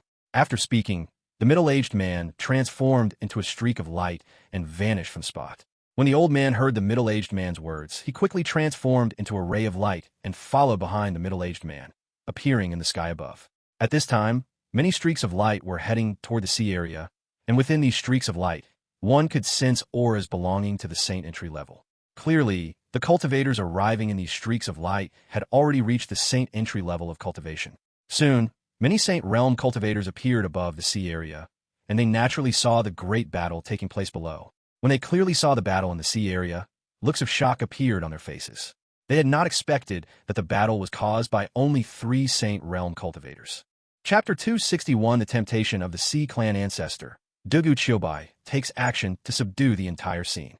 As Saint entry-level cultivators, they naturally sense the chi from Xie Xiaofeng and the other 2. They never imagined that just 3 Saint entry-level cultivators could turn the entire sea race upside down to such an extent. Fellow Taoists, Do any of you recognize these three below? At this moment, a middle-aged man slowly stepped forward and asked the other Saint entry-level cultivators in the sky, a hint of curiosity in his eyes. Upon hearing the middle-aged man's question, those Saint entry-level cultivators all shook their heads, clearly not recognizing Xiao Feng and the other two below. Of course, it was impossible for them to know Xiao Feng and the other two. After all, Xiao Feng and the other two came from Dongyue, and more importantly, they were summoned by Chu Fan. So how could these cultivators possibly recognize them? It seems these three Saint entry-level cultivators are not from our Western region. If our Western region had three such cultivators, we should know them. After seeing the expressions of the cultivators, the middle-aged man understood that none of them recognized the three below. His eyes showed even stronger curiosity as he slowly spoke. Their arrival naturally attracted the attention of the people below. Xiao Feng, Deng Taiye, and the others also noticed the Saint entry-level cultivator from the Western region arriving above. However, at this moment, they ignored this group of cultivators. After all, the enemies they currently faced were not weak, so they naturally wouldn't provoke other cultivators at this time. But Xiao Feng and the others not provoking these cultivators did not mean that the old ancestors of the sea race wouldn't provoke them. The perfected Saint Realm old ancestor of the sea race quickly forced Xiao Feng back, then slowly looked at the Saint entry-level cultivators in the sky. Fellow Taoists, since you have arrived, why not assist our sea race? As long as you help our sea race achieve victory in this great battle, our sea race will open the undersea secret realm for all of you to enter. The elder glanced at the crowd above and slowly spoke, his voice filled with confidence. He clearly believed that once he finished speaking, these Saint entry-level cultivators above would choose to help them. And these Saint entry-level cultivators above were greatly moved upon hearing the words of the sea race's old ancestor. After all, the undersea secret realm was the greatest secret of the sea race. It was rumored that one could find the secret to break through to the Saint King realm within it. So the moment the sea race's old ancestor brought out the sea race secret realm, it attracted all the cultivators. After all, their cultivation had already reached the entering Saint realm. What they now pursued was naturally to enter a higher realm. And now, such an opportunity was presented before them. So how could they miss it? Even the middle-aged Taoist of the Yuntian sect showed a thoughtful expression in his eyes at this moment. After all, the opportunity to break through to the Saint King realm was right in front of him. Should he give it a try? If you fellow Taoists don't believe me, this old man can swear here and now. As long as you help me deal with this enemy, this old man will definitely allow you to enter my undersea secret realm. The sea race's old ancestor naturally noticed that these people in the sky were pondering, so he spoke to the crowd above once more. His voice was filled with extreme temptation. The Saint entry-level cultivators who were originally observing now showed great excitement in their eyes, and some Saint entry-level cultivators were even already planning to make a move. Sect Master, should we make a move? The purple-robed elder of the Yuntian sect asked excitedly, seeing the excitement in his sect master's eyes. At this moment, all he could think about was the sea race's undersea secret realm. However, the sect master of the Yuntian sect did not act at this moment. Instead, he looked at Xiao Feng and the other two below with deep eyes. After all, a force capable of fielding three such powerful Saint entry-level cultivators could not be weak. Perhaps this time it might even bring them a catastrophic disaster. Thinking of this, the sect master of the Yuntian sect waved his hand at the elder beside him, not intending to make a move. Many people shared similar thoughts with the sect master of the Yuntian sect. After all, they were old monsters who had lived for thousands of years. So how could they not see the current situation? But many people had different ideas. Dozens of figures directly headed towards Xiao Feng and the others, clearly intending to help the sea race resolve this crisis. Presumptuous! Just as these figures were about to appear on the battlefield, a majestic voice slowly came from the bottom of the sea. Immediately after, a terrifying sword light directly shot towards these dozens of figures.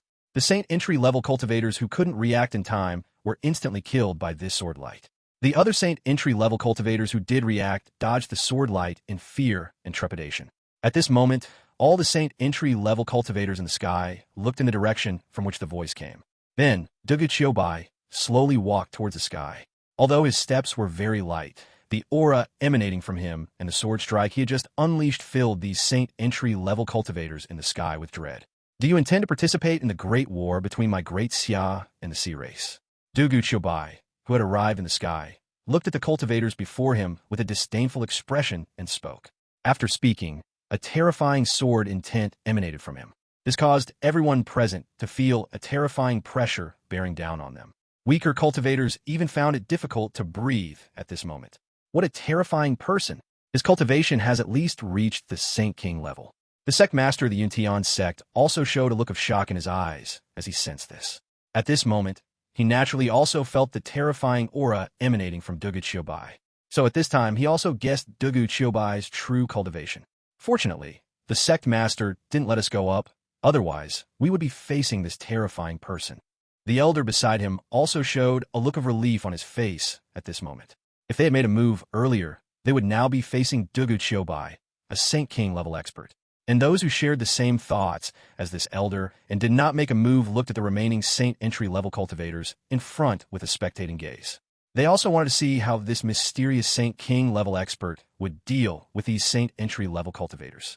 Chapter 262, The Cultivator's Fear, the aura emanating from the depths of the sea race. As for the Saint entry-level cultivators from the western regions who were forced back by Dugu Qiubai, they were now staring at Dugu Qiubai with looks of horror. At this moment, their eyes held little emotion besides terror. Dugu Qiubai, meanwhile, calmly looked at this group of Saint entry-level cultivators before him. It was as if these Saint entry-level cultivators were nothing more than ants in his presence. The most shocked at this moment were the Sea Clan old ancestors of the Saint entry level. They had never expected that this seemingly ordinary middle-aged man's cultivation would actually reach the Saint King level. At the same time, the hint of anticipation on their faces completely vanished. With a Saint King level expert taking action, how could they possibly escape? However, the Sea Clan old ancestor still looked toward this group of Saint entry-level cultivators from the western regions. Although a Saint King level expert was extremely powerful, if they had to face a group of Saint entry-level cultivators, perhaps this group of Saint entry-level cultivators still had a chance to win. But Xie Xiaofeng, who was before him, did not give him the chance. Xie Xiaofeng continuously launched attacks against the two Sea Clan old ancestors facing him. The long sword in his hand seemed to come alive, constantly attacking the two Sea Clan old ancestors before him. On the other side, Deng Taiye had also transformed the entire sky into his domain, so the two Sea Clan old ancestors opposite him were struggling to resist his attacks. As for the battlefield below where Xiang Yu was located, it was even more brutal. The hegemon spear in his hand swung relentlessly, and the surrounding Sea Clan cultivators continued to fall to the hegemon spear in his grasp. Meanwhile, the Sea Clan clan chief and the Sea Clan elder of the Saint entry level were continuously resisting Xiang Yu's attacks. Although Xiang Yu's cultivation was only initial Saint realm, the power he displayed now far exceeded his cultivation level. Even the Sea Clan clan chief, who was at the Saint entry mid-stage, felt his scalp tingle in front of Xiang Yu, because he felt that Xiang Yu's strength far surpassed his imagination. The force unleashed by every strike was enough to send him flying. Just as Xie Xiaofeng and the other two were fiercely battling the Sea Clan experts below, Dugu Qiubai in the sky slowly turned his gaze toward the group of Saint entry-level cultivators before him. His eyes were filled with murderous intent, but he suppressed it for the moment. Your Excellency has misunderstood us. We only intended to observe the battle up close and had no intention of attacking Your Excellency or Your Excellency's forces. A Saint entry-level cultivator from the western regions, seeing the murderous intent in Dugu Qiubai's eyes, nervously stepped forward and spoke to Dugu Qiubai. After speaking, a flicker of evasion appeared in his eyes. Clearly, he didn't believe the lie he had just fabricated. Brother Yun is right. We primarily wanted to witness the methods of Your Excellency and the experts of Your Excellency's forces. We apologize for the disturbance. Immediately after this person finished speaking, another person stepped out and addressed Dugu Qiubai, a flattering smile appearing on his face afterward. At this time, the others also came forward one after another, offering excuses to Dugu Qiubai. Although they were all Saint entry-level cultivators, facing a Saint King-level cultivator was extremely difficult. Furthermore, even if they managed to eliminate this Saint King-level expert, it wouldn't bring them much benefit, so how could they possibly risk their lives for the Western Region Sea Clan? The Sea Clan old ancestor, who had held a sliver of hope, instantly became furious upon hearing the words of these cultivators. He had not expected them to be so cowardly. Apparently, the mere presence of a Saint King-level cultivator was enough to stop them from taking further action. Of course, the Sea Clan old ancestor could also understand these people. If he were in their position, perhaps he would also choose to turn hostility into friendship. After all, facing a Saint King-level expert naturally terrified them. Dugu Qiubai snorted coldly after hearing their explanations. He then slowly held the long sword in his arms and looked toward another direction where the Sea Clan was located. Dugu Qiubai's eyes, as he looked in that direction, were filled with murderous intent because he sensed the presence of a Saint King-level expert in that area. Moreover, This Saint King level cultivator was a Sea Clan cultivator, but his lifespan was nearing its end, which was why this Sea Clan's Saint King level cultivator had not yet taken action. However, faint traces of his chi had leaked out. If it were an ordinary Saint King level cultivator, they might not have been able to sense the chi of this Sea Clan Saint King level cultivator. But he was Dugu Qiubai, the Dugu Qiubai who was invincible under heaven. So how could he possibly not sense this chi? As for the Sea Clan Old Ancestor and the Sea Clan Patriarch, they were currently locked in fierce combat with their respective opponents, so they naturally didn't notice this detail. As the great battle continued, Xiang Yu seized an opportunity and directly ended the life of the Saint entry-level elder with a single spear thrust.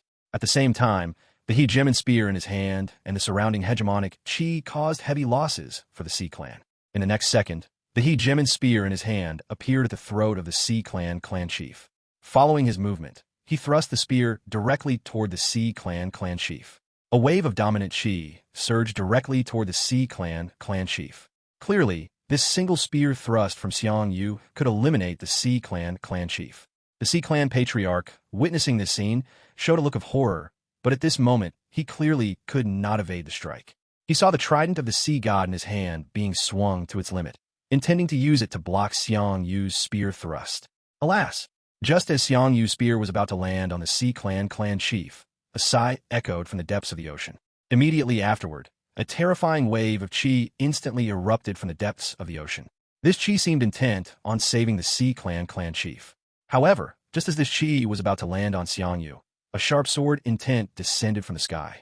In the next second, the terrifying chi emanating from the depths of the ocean was instantly erased by this sword intent, and Dugu Qiubai's figure simultaneously appeared above the sea surface. Dugu Qiubai's eyes calmly stared in the direction from which the chi had originated. Naturally, the Saint entry-level cultivators in the sky were also staring intently in the direction from which the chi came. Clearly, they had guessed something at this point. Chapter 263, The Sea Clan's True Strength Revealed. Dugu Qiubai makes his move.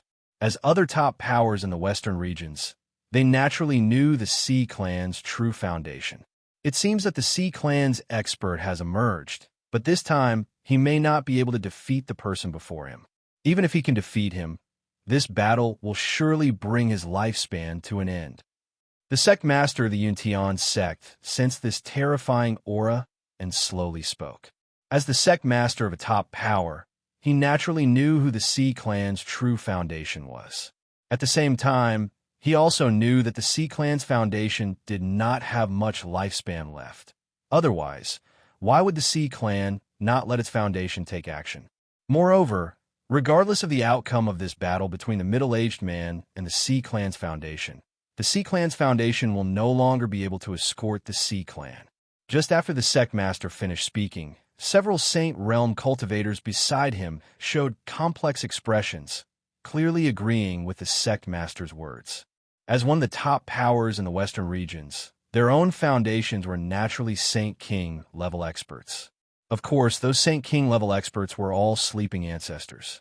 Only when their power faced a crisis of life and death would these foundations take action, which was why they desired the opportunity for a breakthrough to the Saint King realm. Because their sect foundations could not truly emerge, they naturally did not know how to achieve a breakthrough to the Saint King realm. Unless a peerless prodigy appeared within their sect, that Saint King level foundation would never emerge. The Sea Clan's current foundation clearly understood the Sea Clan's present situation, which was why he had no choice but to emerge. Just as everyone was pondering the Sea Clan's foundation, a massive whirlpool appeared in the center of the ocean, and it continued to expand. Immediately after, a pillar of water appeared in the center of the whirlpool, and an old man dressed in a blue robe slowly ascended with this water pillar, appearing in the sky. The old man's face was pale, and terrifying death chi spread around his body, making him look like a dead person who had crawled out of a grave. The moment the old man appeared, he looked towards Dugu Qiubai before him. Sensing the terrifying sword intent emanating from Dugu Qiubai, the old man sighed again helplessly. This old man, Haizhong Tian, greets this fellow Taoist. I never expected my Sea Clan to provoke an existence such as fellow Taoist. The old man looked at Dugu Qiubai with a complex expression, cupped his hands toward Dugu Qiubai, and spoke. At this moment, the old man naturally sensed the terrifying aura from Dugu Qiubai. He also knew that he might not be a match for the middle-aged man before him. However, at this time, he had no choice but to face Dugu Qiubai. After all, if he did not confront Dugu Qiubai, the Sea Clan would be completely annihilated. "May I ask if your excellency can spare my Sea Clan?" After speaking, the old man sighed once more, then looked at Dugu Qiubai with an eye full of lonely hope and spoke. Although he was asking, the old man's tone was extremely weak. Clearly, he did not hold much hope himself. "The Emperor has commanded. The Sea Clan must be destroyed." Dugu Qiubai looked at the old man before him and slowly spoke. Although his tone was calm, an air of unquestionable authority could be heard within his words. "If that is the case, then today this old man will risk his life to test your excellency." The Sea Clan's old man had clearly anticipated this reply. He waved his hand at Dugu Qiubai and spoke. After he finished speaking, many water pillars appeared around him. These water pillars quickly enveloped his entire person. These water pillars also emitted the law of water, and terrifying power instantly spread throughout the entire Void Realm. At this moment, those Saint Realm cultivators who were still engrossed in Dugu Qiubai's words quickly left the area beneath the sky. Moments ago, when they heard the Emperor mentioned by Dugu Qiubai, they were pondering who the Emperor Dugu Qiubai spoke of truly was. However, upon sensing the law power filling the sky and earth, they could only quickly leave the area. Dugu Qiubai gently pointed towards the sky. Immediately after, the seawater beneath his feet seemed to flow backward, heading toward the sky. When this seawater appeared in the sky, it slowly began to condense. Soon, drop after drop of seawater fell from the sky, as if heavy rain was falling under the clear sky. However, a bizarre scene quickly emerged. When the seawater droplets fell near Dugu Qiubai, they all stopped their descent, then joyfully remained by Dugu Qiubai's side. As more and more water droplets stopped by Dugu Qiubai's side, they quickly formed crystalline long swords, one after another. Then Dugu Qiubai waved his sword finger, and these crystalline long swords immediately shot toward the Sea Clan elder before him. Terrifying killing intent instantly spread throughout the entire space, and the entire space was completely annihilated by this law of the sword. The law of water in the sky instantly vanished. Seeing this scene, the old man also waved both hands. The next second, the water pillars around him began to circulate. The water pillars continuously circulated around him, quickly forming a shield composed of the law of water around the old man. The sword constructs Dugu Qiubai shot out, which were formed of seawater, continuously collided with the water pillars surrounding the old man. Then, those rain-sized sword constructs were seen continuously merging into the water pillars in front of the old man. As these rain-sized sword constructs continuously merged into the water pillars before the old man, the water pillars grew thicker and thicker. It could even be said that they quickly reached an astonishing height. However, at this moment, a solemn expression appeared on the old man's face, because he found it difficult to control the water pillars before him. It could be said that these water pillars were pressing down toward his body. It was as if in just a moment, these water pillars could completely suppress him. Yet, Dugu Qiubai, who was outside, seemed not to have noticed this, or perhaps this was Dugu Qiubai's true intention all along. The seawater around him was still continuously rushing toward the old man. The old man, sensing this terrifying pressure, fiercely stomped his feet onto the water pillar beneath him. Subsequently, his entire person shot out toward the horizon like a cannonball. Chapter 264: The Sea Clan Ancestors Fight to the Death. Dugu Qiubai slays the Holy King with a single sword. As the old man flew into the sky, the water pillars around him seemed like a formation, trapping him within. Then, terrifying power continuously crushed down around him, seemingly intent on suffocating the old man inside. Meanwhile, the crystal-clear longswords surrounding Dugu Qiubai continued to shoot toward the old man in the sky. At this moment, these longswords seemed to come alive, even turning mid-air to attack the old man. The many cultivators from the western regions watching this scene below were filled with disbelief, even though they couldn't discern the old man's exact situation. However, based on the old man's current state, they could tell that he must have been trapped by this middle-aged man. One must know that the old man was the king of the Sea Clan, yet he was now trapped by his own water law. Such a situation would hardly be believed even if spread abroad. After all, the old man's strength was greatly enhanced on the sea surface, while Dugu Chiobai cultivated the sword law. Even so, he managed to suppress the Sea Clan old man's water law using his own sword law. Just as everyone was feeling incredulous, the old man angrily struck out at his surroundings. A terrifying force instantly erupted from his body, and this power immediately shattered all the water pillars surrounding him. These shattered water pillars instantly transformed into thousands of long swords, rushing to attack him. At this moment, the old man could only helplessly defend himself. A trident suddenly appeared in his hand, and the trident continuously clashed with the thousands of long swords. However, the long swords surrounding Dugu Chiobai were still relentlessly heading toward the old man, making the old man appear incredibly distressed and battered in front of Dugu Chiobai. As the long swords around Dugu Chiobai continuously converged on the old man's attacks seemed incredibly weak amidst the thousands of swords. It could even be said that the old man's speed was no match for the speed at which these long swords continuously gathered. If this continues, I might be exhausted to death without him even having to make a move in this great battle. The old man, who was swinging his trident amidst the thousands of long swords, naturally saw Dugu Chiobai's state, and a complex look instantly appeared in his eyes. At the same time, the old man began to ponder a countermeasure. After all, if this continued, the final victor of this great battle could not possibly be him. He might even perish before he could manage to touch Dugu Chiobai. After thinking for a moment, a look of solemnity and resolve appeared in the old man's eyes. The next second, he quickly put away the trident in his hand. At this moment, he seemed to be welcoming the thousands of long swords, as if waiting for death. The group of cultivators from the western regions watching this scene were filled with astonishment. They had no idea what the old man intended to do. Although the old man had struggled to resist the thousands of long swords just moments ago, his current action was tantamount to courting death. Dugu Chiobai, seeing this sight, showed no surprise.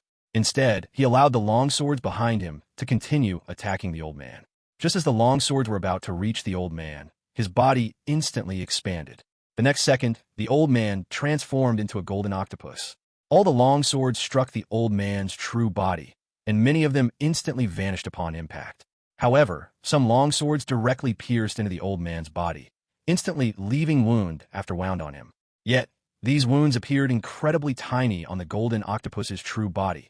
They looked like mere scratches constantly oozing blood. At this point, the golden octopus, having dealt with the surrounding long swords, instantly released a water law, immediately enveloping his entire body within it. The water sword around Dugu Chiobai could no longer reach the old man.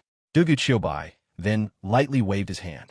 All the long swords transformed into raindrops falling from the sky, continuously dropping onto the sea surface. Dugu Chiobai, meanwhile, quietly watched the massive golden octopus before him. To be able to break my casual strike, you are quite capable. Dugu Chiobai slowly spoke while looking at the golden octopus, a hint of surprise appearing in his eyes. Originally, he thought his casual sword strike would be enough to finish off the golden octopus, but he hadn't expected the strike merely to wound him. The golden octopus was clearly injured at this moment, as a terrifying stream of blood leaked from his gaping maw. This blood even dyed the surrounding seawater crimson. However, Dugu Chiobai, seeing this, did not intend to continue the great battle with the golden octopus. His sword finger lightly sliced through the sky once more. Subsequently, a terrifying sword beam instantly appeared in the sky. This terrifying sword beam instantly split the entire sky in two. At the same time, a faint silver-white gate could be seen appearing in the sky, resembling the legendary Heavenly Gate. Following this sword strike, the entire sky seemed to freeze. The Saint Realm cultivators who were watching the battle felt as if their bodies could no longer move. One could even see a hint of shock and unwillingness in the eyes of the golden octopus. However, this shock and unwillingness eventually turned into a sense of desolation. Soon, the sword beam, which seemed capable of severing the entire firmament, slowly descended upon the golden octopus. The next second, the golden octopus's body was sliced into two halves by the sword beam, as if it were mere foam. Terrifying blood flowed out from his body. This Saint King-level golden octopus had completely lost his life. Having accomplished all of this, Dugu Chiobai stood slowly in the sky, as if nothing had happened, his gaze calmly fixed on the battlefield below. At this time, the Sea Clan old ancestors below were filled with grief and indignation. They had not expected their ancestor to perish so easily. However, no matter how indignant they were now, there was nothing they could do, as Dugu Qiubai's strength far exceeded their imagination. Dugu Qiubai paid them no mind. He transformed into a streak of sword light and vanished from the spot, heading directly toward the depths of the Sea Clan territory. At this moment, no one knew Dugu Qiubai's intentions, but no one dared to stop him. Furthermore, there was no one left in the Sea Clan who could stop Dugu Qiubai. Chapter 265 instantly kills the Sea Clan's Grand Elder, cleansing up the Sea Clan. Dugu Qiubai quickly appeared in an underwater palace of the Sea Clan. This underwater palace did not look particularly opulent, but it gave people a sense of grandeur. Looking at the palace before him, Dugu Qiubai's face showed a hint of surprise. At this moment, he could naturally sense a trace of qi emanating from inside the palace that belonged to the entering Saint Realm. Moreover, this qi was continuously undergoing a breakthrough from the initial Saint Realm to the Saint Entry mid-stage. Clearly, the owner of this qi was currently undergoing a cultivation breakthrough. At the same time, Dugu Qiubai could sense that the owner of this qi was a member of the Sea Clan. At this time, Dugu Qiubai did not choose to intervene and stop this Sea Clan member's breakthrough. After all, even if this person broke through to the Saint King realm, he still wouldn't be his opponent. After quite some time passed, the person inside finally broke through to the Saint Entry mid-stage. Ha! I have finally broke through to the Saint Entry mid-stage. As this qi stabilized at the Saint Entry mid-stage, an arrogant voice came out from within, conveying immense joy. Then, the large door in front slowly opened, and an old man wearing a pink robe slowly walked out. This old man in the pink robe naturally saw Dugu Qiubai immediately, and he frowned as he stared at Dugu Qiubai. Clearly, he was not friendly towards Dugu Qiubai at this moment. In fact, he was starting to become wary. Who are you, daring to appear outside my palace? This old man in the pink robe was none other than the Grand Elder of the Sea Clan. Looking at Dugu Qiubai, he frowned and began to question him. However, the arrogance on his face remained, as if he were inherently superior to others. Dead men are not worthy to know my name. Dugu Qiubai spoke slowly, looking at the Sea Clan's Grand Elder before him. Although the Sea Clan Grand Elder had already broke through to the Saint Entry mid-stage, to Dugu Qiubai, he was still just a slightly larger ant. Thereupon, Dugu Qiubai lightly pointed a finger forward. Terrifying sword intent instantly radiated from his fingertip and shot directly toward the Sea Clan's Grand Elder. At this moment, the Sea Clan's Grand Elder felt as if his body was unable to move. He looked at Dugu Qiubai with a face full of horror, finally sensing the arrival of death. No, you can't kill me. If you kill me, you won't be able to leave the Sea Clan.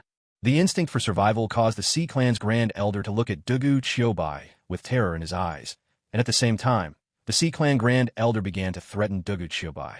Perhaps only this could save his life now, but how could Dugu Qiubai be threatened by him? This fierce sword qi continued toward the Sea Clan Grand Elder without the slightest pause. The next second, this fierce sword qi entered the Grand Elder's mind, and the formerly arrogant Grand Elder instantly felt his head explode. At the same time, his body completely transformed into its true form. What appeared before Dugu Qiubai was a pink octopus, and this pink octopus had already lost its life. Looking at the pink octopus before him, which no longer had any qi, a sword ray appeared once again in Dugu Qiubai's hand. Immediately after, this pink octopus was instantly disintegrated by Dugu Qiubai's sword ray. Having completed all this, Dugu Qiubai once again transformed into a sword light and vanished from the spot. When he reappeared, he had already arrived above the main hall of the Sea Clan. At this moment, the great battle involving Xiang Yu and the others was almost over. The Sea Clan Patriarch and another Saint Entry-level Elder of the Sea Clan before Xiang Yu had already been slain by him. Now, Xiang Yu was holding his He-Gemin spear and clearing out the rest of the Sea Clan cultivators. Every Sea Clan cultivator was continuously being slaughtered by Xiang Yu using his He-Gemin spear. In just a few breaths of time, the entire sea surface was dyed blood red. Meanwhile, Deng Taiye had used his flying sword technique to eliminate one Sea Clan old ancestor, while the other Sea Clan old ancestor was covered in terrifying wounds. At the same time, he was constantly fleeing above Deng Taiye's flying sword technique, but it would not take Deng Taiye much longer to finish him off. As for Xie Xiaofeng, on the other side, he had already completely slain two perfected Saint Realm old ancestors of the Sea Clan. At this moment, he also joined the battlefield below Xiang Yu. although it might cause him to lose face for a late Saint Realm expert like him to slaughter these Sea Clan cultivators. CS Xiaofeng did not harbor such thoughts. After all, they had come specifically to annihilate the Sea Clan this time. Thus, the sword light in his hand swept across the seawater below. Immediately, tens of millions of Sea Clan cultivators perished in the sea. Furthermore, some Sea Clan cultivators were completely pulverized in the ocean before they even had a chance to react. CS Xiaofeng only swung the long sword in his hand a few times, and tens of thousands of Sea Clan cultivators below fell. It was at this moment that Deng Tai also finished off the Sea Clan old ancestor opposite him. He then transformed into a beam of light and appeared before CS Xiaofeng. Following this, the flying swords in his hand shot directly out from the wooden box he carried. The next second, countless flying swords continuously struck down the Sea Clan's low-level cultivators. In just a moment, the entire sea surface was dyed blood red. The faces of the other powers watching this scene showed helplessness and worry. However, the dominant expression on their faces was bewilderment. After all, the entire Sea Clan was about to be wiped out by these people before them. One must know that the Sea Clan was one of the overlords of their western region. The Sea Clan's strength was comparable to that of most of the sects present. Yet now they were being exterminated by just these 4 people. The Sea Clan truly brought calamity upon themselves. They provoked such terrifying enemies. It seems that after returning, we must restrain our disciples. Otherwise, if they attract such powerful experts to our sect, perhaps our sect will also be wiped out in a single day. The sect master of the Yuntian sect watched everything below, his eyes filled with melancholy and helplessness. Of course, at this moment, a hint of fear also arose in his heart. If a power as strong as the Sea Clan could be completely erased in an instant, then if a few disciples from their sect provoked such opponents, how could they possibly escape the fate of destruction? The old man beside him nodded firmly after hearing his words. Although they didn't know why the Sea Clan had provoked such terrifying enemies this time, it didn't change the fact that they needed to go back and restrain their own disciples. Chapter 266 The Western Regions, shocked, summoned the 3 absolutes. The other cultivators also nodded involuntarily after hearing the words of the Yuntian sect master. It was only then that they truly realized the strength of the external forces. Although they were all overlords of the Western regions, in front of such powerful forces, they still felt their own insignificance. It was precisely because Dugu Qiubai and the others forcefully arrived in the Western regions to resolve the Sea Clan issue that the Western regions subsequently transformed completely into a region of cautious individuals. As time slowly passed, the time it takes for an incense stick to burn quickly elapsed. During this time, CS Xiaofeng and the others completely eliminated the remaining remnants of the Sea Clan. It could be said that this time, the 3 of them had completely wiped out all the Sea Clan cultivators in this sea area. There was not even a single living creature left in the entire region. Having completed all of this, the 3 flew to Dugu Qiubai's side, and then they nodded to him. Seeing this scene, Dugu Qiubai gently waved his hand. Immediately afterward, the long sword in CS Xiaofeng's hand appeared in his own. The next second, Dugu Qiubai struck a sword slash toward the sea area below. Instantly, a terrifying sword light rushed toward the sea area below. The horrifying power directly swept across the entire sea area, and at the same time, the Sea Clan structures instantly collapsed. The entire sea area instantly became deathly silent because of this terrifying sword light. One could even say that the entire sea area instantly turned into a purgatory because of this sword light. Having completed all of this, Dugu Qiubai then tossed the long sword back into CS Xiaofeng's hand. Afterward, he transformed into a streak of light and disappeared above the sea area. CS Xiaofeng and the other 2 immediately followed suit, transforming into 3 streaks of light and vanishing above the sea area. Since the enemies in the sea area had been resolved, it was natural that they would not remain there any longer. Watching CS Xiaofeng, Dugu Qiubai, and the others leave, the cultivators present finally dared to breathe loudly. Dugu Qiubai's single sword strike just now had truly given them a great shock. After all, Dugu Qiubai had completely flattened the sea below with just 1 sword strike. Considering that their sect structures were not as sturdy as the Sea Clan structures below, this meant that it would be extremely easy for Dugu Qiubai to flatten their sect with a single sword strike. Subsequently, the cultivators present exchanged glances and then left the sea area one after another. They did not want to incur any karma at this time. After all, those who had incurred karma had already been slain by Dugu Qiubai. At the same time, today's events quickly spread throughout the entire Western regions. They now knew that the Western region's Sea Clan had provoked a terrifying enemy, causing the entire Western region's Sea Clan to instantly vanish within the Western regions. Some people even spread rumors that the Western region's Sea Clan had provoked an immortal from the heavens, which was why they were annihilated so easily. Of course, these cultivators did not know the true identity of the enemy, as the sect experts who had witnessed Dugu Xiaobai displaying his divine might that day remained silent. They dared not let their sect provoke such a terrifying existence over this matter. Therefore, even months after the Western region's Sea Clan was wiped out, no one could truly know who had destroyed them. This incident completely became a taboo in the Western regions. Meanwhile, on the other side, Chu Fan in Chang'an City also received a notification from the system the moment Dugu Xiaobai and the others resolved the Western region Sea Clan. Ding! Congratulations to the host for completing the chain mission. Resolve the Sea Clan. Reward: 5 entering Saint summoning cards. Chu Fan, who was originally cultivating, snapped out of his cultivation when he heard this news. He instantly entered the system space. Upon entering the system space, he naturally saw the completed mission immediately. I didn't expect Dugu Xiaobai and the others to complete this mission so easily. It seems there weren't any strong opponents within the Sea Clan.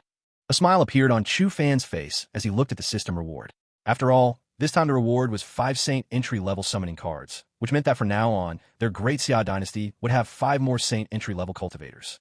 Moreover, Chu Fan still had 3 True King Realm summoning cards used in his system space, which meant he could summon 3 more True King level cultivators this time.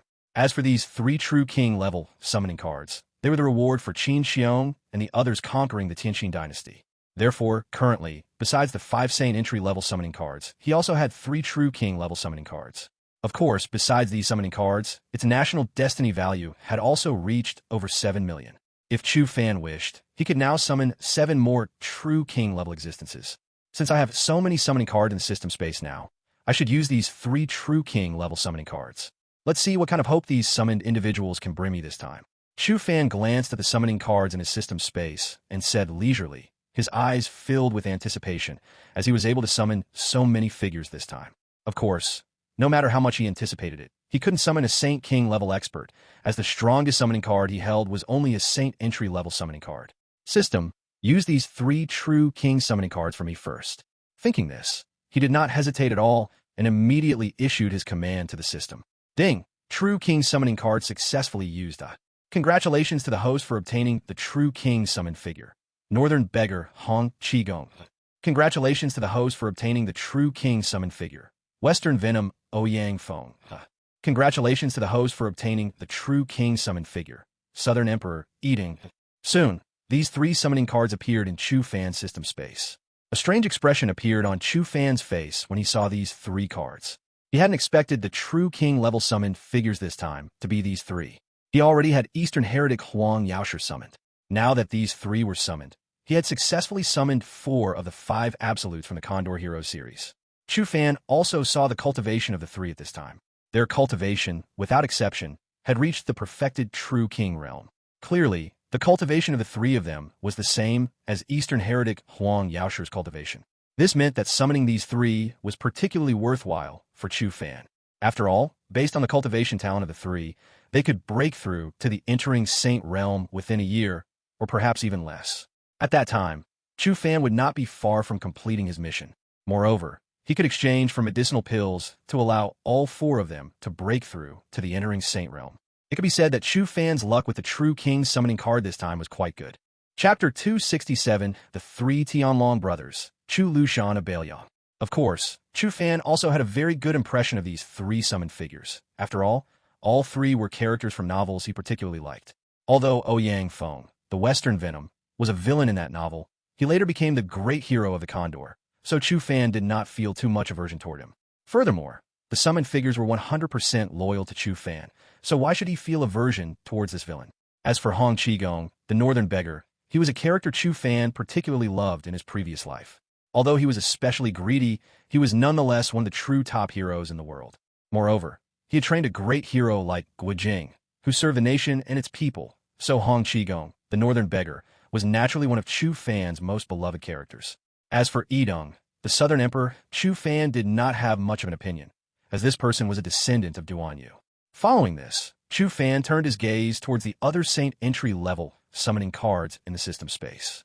Since the creature True King level summoning cards had already summoned 3 existences at the perfected True King realm, what kind of surprise could the Saint entry-level summoning cards give him? If all these Saint entry-level summoning cards could summon cultivators at the perfected Saint realm, then Chu Fan would definitely wake up laughing. After all, if he summoned cultivators at the perfected Saint realm, it meant that these cultivators were not far from the Saint King realm. Perhaps Chu Fan could exchange for medicinal pills that facilitate breakthroughs, allowing them to break through to the Saint King realm. If so, completing the subsequent mission would be very simple. After all, he needed 5 Saint King level cultivators to complete the mission, so Chu Fan had no worries about Saint Realm cultivators. System: summon all the remaining Saint entry-level summoning cards. Afterward, Chu Fan looked at the system space with anticipation and spoke. Ding! Saint entry-level summoning card used successfully.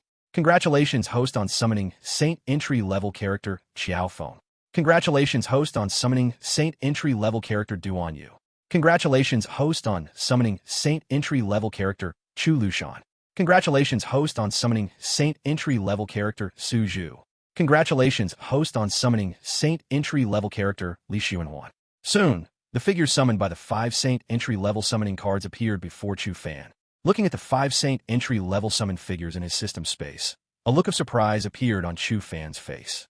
He had not expected the 5 Saint entry-level figures summoned this time to be these 5, and what surprised him even more was that 3 of them were the 3 sworn brothers from demigods and semi-devils. Moreover, the strength of these 3 sworn brothers had all reached the Saint entry level. Chu Fan was naturally very clear about these 3 sworn brothers from demigods and semi-devils. Besides Xiao Feng, the other 2 were cheat characters. They were considered top-tier cheats in the entire wuxiao world, as they were the 2 great cheats, often spoken of in demigods and semi-devils. One of them originally did not want to practice martial arts, but by coincidence, his strength was enhanced, even raising his cultivation to the peak level of that world in a short period. What was even more terrifying was that he had also accidentally learned the Duan family's 6 Meridians Divine Sword. One must know that the 6 Meridians Divine Sword was considered the most peerless cultivation technique and martial skill in the entire world of demigods and semi-devils. So much so that even Xiao Feng, a prodigy who had cultivated for decades, felt inferior. Of course, Duan Yu's greatest asset was not this. His greatest asset was his luck. Not only did he cultivate the North Profound Divine Art, but in the late stage, his strength also received a massive boost. In the entire world of demigods and semi-devils, he was considered the strongest peak expert. Even Morong Fu, the Southern Morong, could not compare to Duan Yu in the middle stage and late stage. As for Su Zhu, he was an even more terrifying cheat.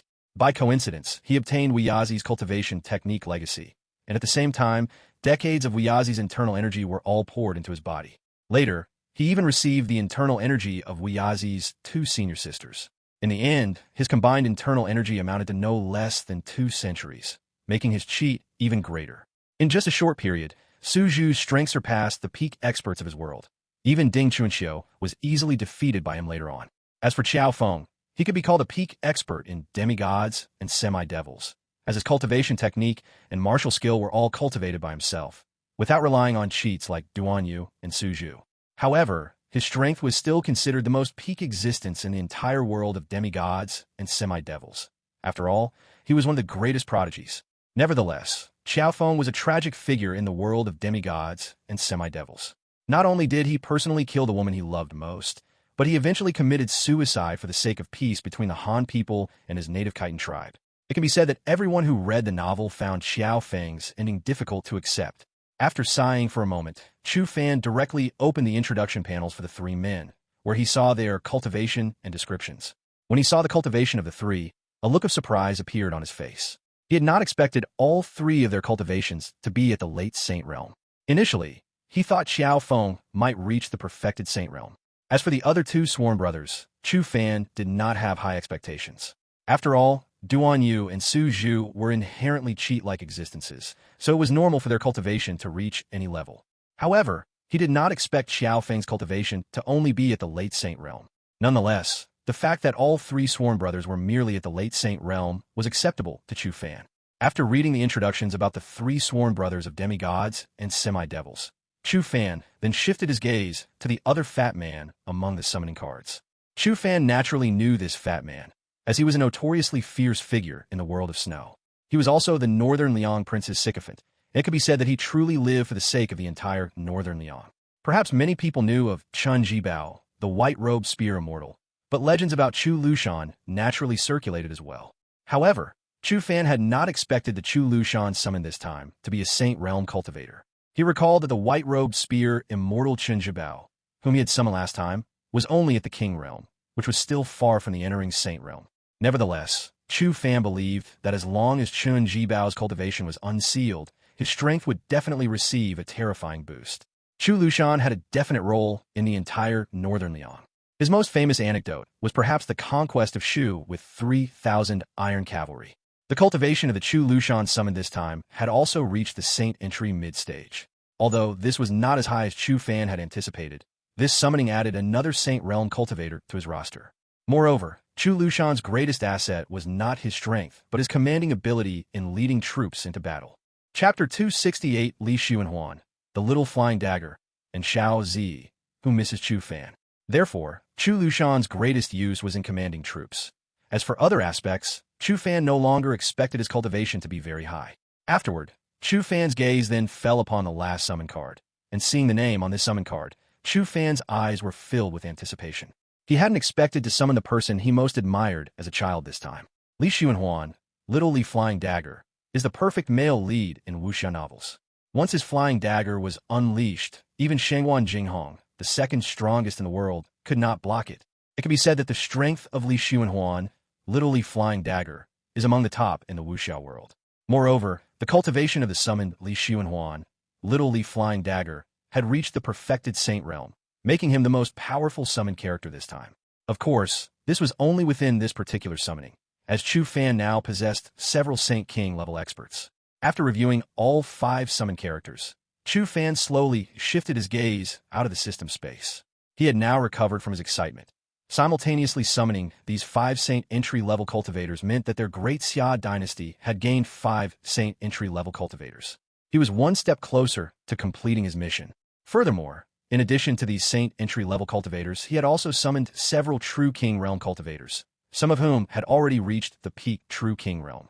Therefore, he no longer needed to worry about Saint entry-level cultivators, and perhaps even Saint King-level cultivators would not require him to summon more. According to Li Xuanhuan's cultivation speed, he might very quickly enter the Saint King realm. Subsequently, Chu Fan summoned all the characters from this summoning to the Hall of Worship in the Imperial Palace. Although he had summoned so many experts at this time, he didn't need them to do anything right now. After all, the Great Xia dynasty was on the verge of unifying the entire eastern region, and it shouldn't be long before the Great Xia dynasty unifies the eastern region. Thus, Chu Fan looked towards the Mengyuan dynasty with an expectant gaze. At this moment, if the Mengyuan dynasty surrendered to their Great Xia dynasty, then their Great Xia dynasty could unify the entire eastern region. At that time, they would have more time to subdue all the defiant forces. Just as Chu Fan was summoning several saint-level experts, the Tianxian Holy Land in the central region was also very lively. It turned out that today was the grand battle between the prodigies of the major top-tier forces in the central region. And the saint of Tianxian Holy Land was Chu Fan's elder brother, Chu Chun. After this period of seclusion, Chu Chen's cultivation had successfully reached the late King realm. Although his cultivation was still much weaker compared to Chu Fan's, Chu Chen's cultivation was considered one of the top prodigies in the entire Tianxian Holy Land in the central region. Aside from those prodigies older than him, Chu Chen's cultivation had surpassed prodigies of similar age, and it could even be said that among his peers, his cultivation was considered top tier. Chu Chun stood in white robes at the location of Tianxian Holy Land, and beside him stood Xiao Zi, who had returned from the eastern region, dressed in a purple robe. At this time, her cultivation had also successfully entered the King realm. Although she had not been designated as a saintess by Tianxian Holy Land, with her current cultivation, she was considered one of the top prodigies in the entire central region. However, at this moment, Xiao Zi appeared distracted, her gaze fixed wistfully in an unknown direction. Seeing his junior sister like this, a hint of doubt appeared on Chu Chen's face. Then, he slowly approached his junior sister with a furrowed brow and gently asked her, "Junior sister, do you have something on your mind?" "Ah, senior brother, I'm fine." Xiao Zi, who had been distracted, immediately reacted upon hearing Chu Chen's words. She quickly averted her gaze and, like a startled rabbit, spoke to Chu Chun. "Junior sister, why do you seem like a different person since you returned from the eastern region this time?" Chu Chun looked at Xiao Zi in front of him and asked with some confusion. Lately, he had noticed that his junior sister seemed to have changed, even losing her desire to cultivate. She spent every day in a daze. "Senior brother, you know that junior sister dislikes the marriage arranged by the family, so I'm currently thinking about how to resolve the arranged marriage." Upon hearing Chu Chen's words, Xiao Zi remembered that Chu Chan was Chu Fan's brother, so she didn't hide her worries and directly told Chu Chan what was on her mind. If Junior Sister doesn't like the marriage arranged by the family, then why doesn't Junior Sister ask Master to help you cancel this marriage? Given Master's character, he would definitely agree to Junior Sister's request. Upon hearing Xiao Zi's words, Chu Chen's face instantly showed a look of sudden realization. At this moment, he finally understood why his Junior Sister looked unhappy, so he waved his hand nonchalantly at his Junior Sister. At this moment, he was like a straight man of steel. But Master said he couldn't interfere with our family's affairs. Xiao Zi nodded upon hearing Chu Chen's words, but soon she spoke to Chu Chan with some helplessness, and after speaking, she looked towards the eastern region with a hint of anticipation. In that case, how about Senior Brother goes to help you then? Chu Chan hadn't expected that Master, who had always doted on his Junior Sister so much, would choose to let his Junior Sister resolve it herself. However, Xiao Zi was still his Junior Sister, so Chu Chan naturally intended to see if he could resolve this marriage. Zi thanks Senior Brother in advance. Xiao Zi hadn't expected Chu Chan to actively want to help her resolve this marriage, so she looked at Chu Chan with a joyful expression and said, "Oh, by the way, what did you think of my younger brother when you went to the eastern region this time?" Chu Chan seemed to have thought of something at this moment, so he asked Xiao Zi with curiosity. Although it had been some time since his Junior Sister returned from the eastern region, Chu Chan had been in seclusion for a while, so he didn't know about Xiao Zi's return from the eastern region. This was also why he directly asked Xiao Zi about Chu Fan at this moment. He is considered a top-tier prodigy. His cultivation has probably already surpassed Senior Brother's, and he also has many experts around him.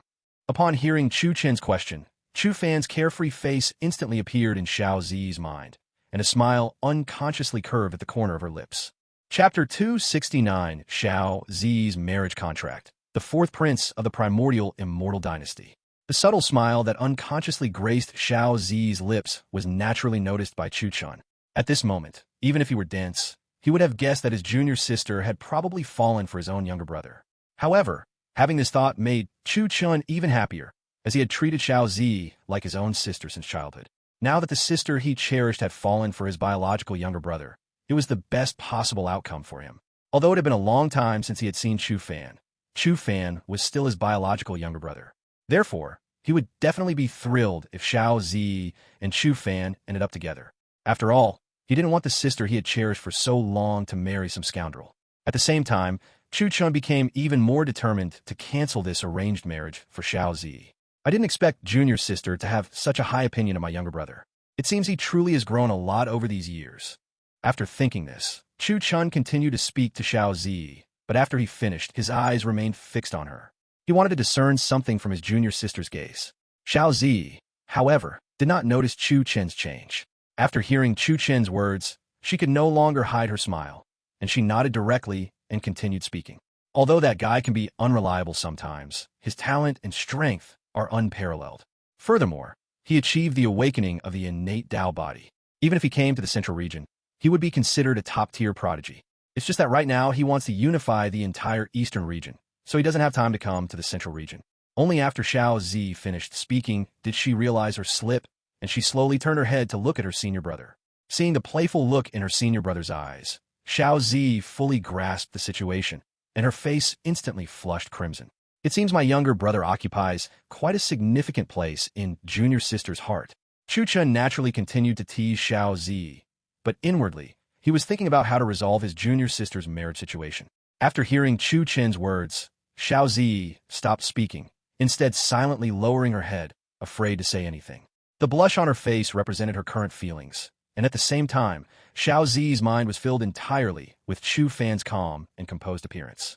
Just as Chu Chan and Xiao Zi were talking, in another direction, a youth dressed in light green robes was staring furiously in the direction of the two of them. His eyes were filled with murderous intent. If a person's gaze could kill, he might have already slain Chu Chan. Damn Chu Chan, how dare he disregard me like this? And Xiao Zi, how dare she talk and laugh so freely with Chu Chan right in front of me? The youth was seen gritting his teeth as he looked toward Chu Chan, his eyes completely consumed by a raging fire. Chu Chan naturally sensed this intense gaze, so he leisurely shifted his sight toward the direction from which the gaze originated. The next moment, he saw a youth looking at him with an angry expression. Seeing this, Chu Chan frowned and simultaneously searched his memory to see if he recognized the youth. But after thinking for a moment, he realized there was no record of this youth in his mind, meaning he did not know him. However, the fact that this youth was so furious upon seeing him immediately left Chu Chen puzzled. Fei Hong, do you happen to know who that youth is? Chu Chun, not knowing the youth's true identity, asked a young man beside him who was dressed in silver-white battle robes. The aura emanating from this youth in silver-white battle robes had reached the king realm, although his current realm was only at the early stage king. That fellow is the fourth prince of Taichu Immortal Dynasty. Legend says that a true dragon descended when he was born, so the Taichu Immortal Dynasty calls him the true dragon prince. His cultivation should have reached the middle king realm or late stage king by now. This youth in silver-white battle robes was Yun Fei Hong, a true disciple of Tianxian Holy Land and one of Chu Chen's followers. After hearing Chu Chen's question, he quickly informed Chu Chen of the identity of the youth dressed in light green robes. There shouldn't be any bad blood between my Tianxian Holy Land and the Taichu Immortal Dynasty, should there? After hearing Yun Fei Hong's words, Chu Chen instantly understood the youth's identity, and he asked Yun Fei Hong with some surprise. This fourth prince of Taichu Immortal Dynasty indeed has no grievances with our Tianxian Holy Land. After hearing Chu Chen's words, Yun Fei Hong also looked toward the fourth prince of Taichu Immortal Dynasty. Seeing the anger filling the fourth prince of Taichu Immortal Dynasty's eyes, he scratched his head in confusion. However, what Yun Fei Hong and Chu Chen did not know was that when Xiao Zi heard the mention of the fourth prince of Taichu Immortal Dynasty, she also raised her head and looked toward him. A hint of helplessness appeared in her eyes as she looked at the fourth prince of Taichu Immortal Dynasty.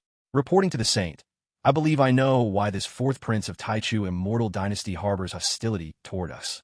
Just as Yun Fei Hong and Chu Chen were confused, a woman beside Chu Chen slowly stepped forward and spoke. She was also one of Chu Chen's followers and a true disciple of Tianxian Holy Land. Her cultivation had reached the early stage king, and she was Yun Fei Hong's older sister, named Yun Yinran.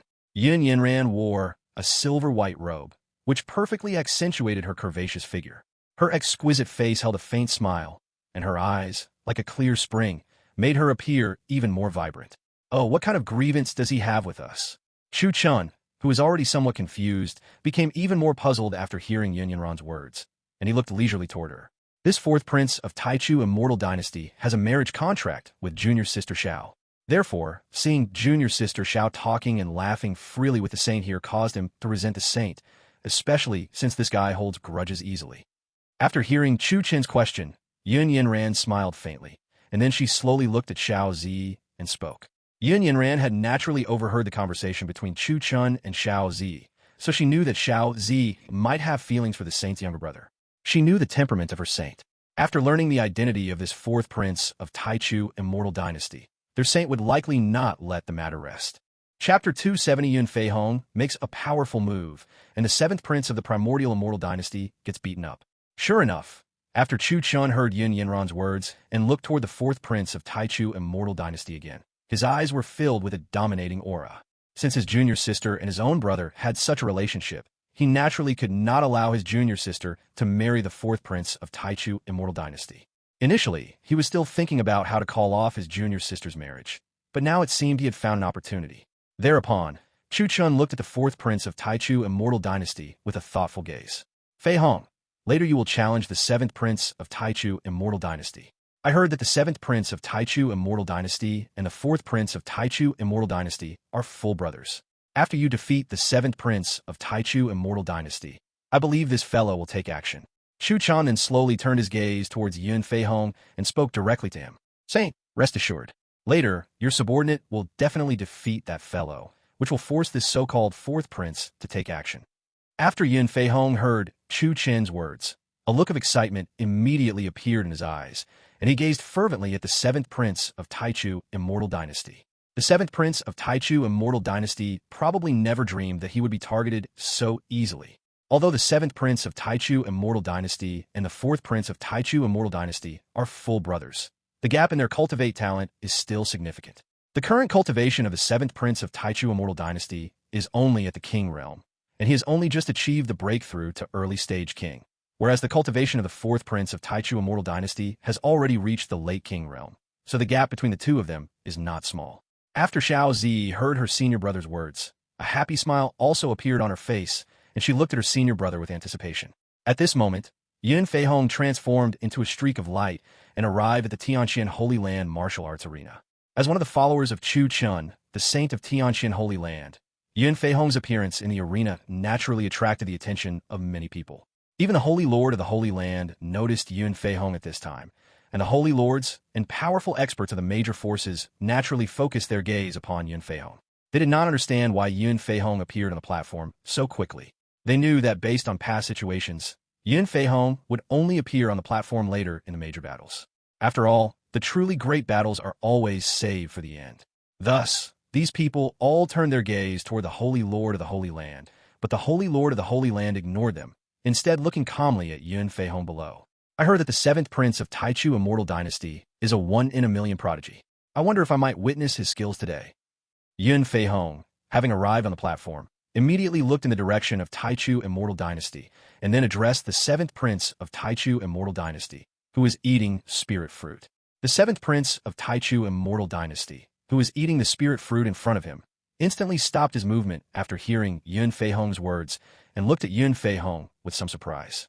The other people also looked at Yun Feihong with confusion after hearing his words.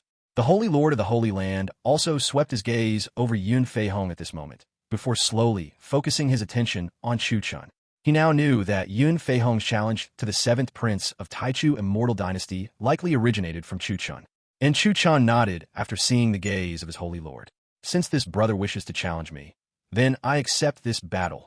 After hearing Yun Feihong's words, the 7th Prince of Taichu Immortal Dynasty somewhat helplessly agreed immediately. His body quickly appeared on the platform, and he looked at Yun Feihong with a hint of battle intent emanating from him. Yun Feihong showed no restraint toward the 7th Prince of Taichu Immortal Dynasty who appeared before him, instantly throwing a punch at the 7th Prince of Taichu Immortal Dynasty. A terrifying force directly crushed down upon the 7th Prince of Taichu Immortal Dynasty. The 7th Prince of Taichu Immortal Dynasty had not expected Yun Feihong to attack him so decisively, but he still managed to react. Thereupon, his body instantly vanished from its original spot, leaving only an afterimage behind. Yun Feihong's punch struck the afterimage, instantly shattering it. Meanwhile, the 7th Prince of Taichu Immortal Dynasty had already appeared behind Yun Feihong, and his fist ruthlessly smashed toward Yun Feihong's back. However, Yun Feihong seemed unaware of this, though the faint smile playing on the corner of his mouth had already betrayed him. Just as the 7th Prince of Taichu Immortal Dynasty's fist was about to land on him, Yun Feihong quickly turned around and blasted out a punch. Silver-white blood, chi, instantly covered Yun Feihong's entire body.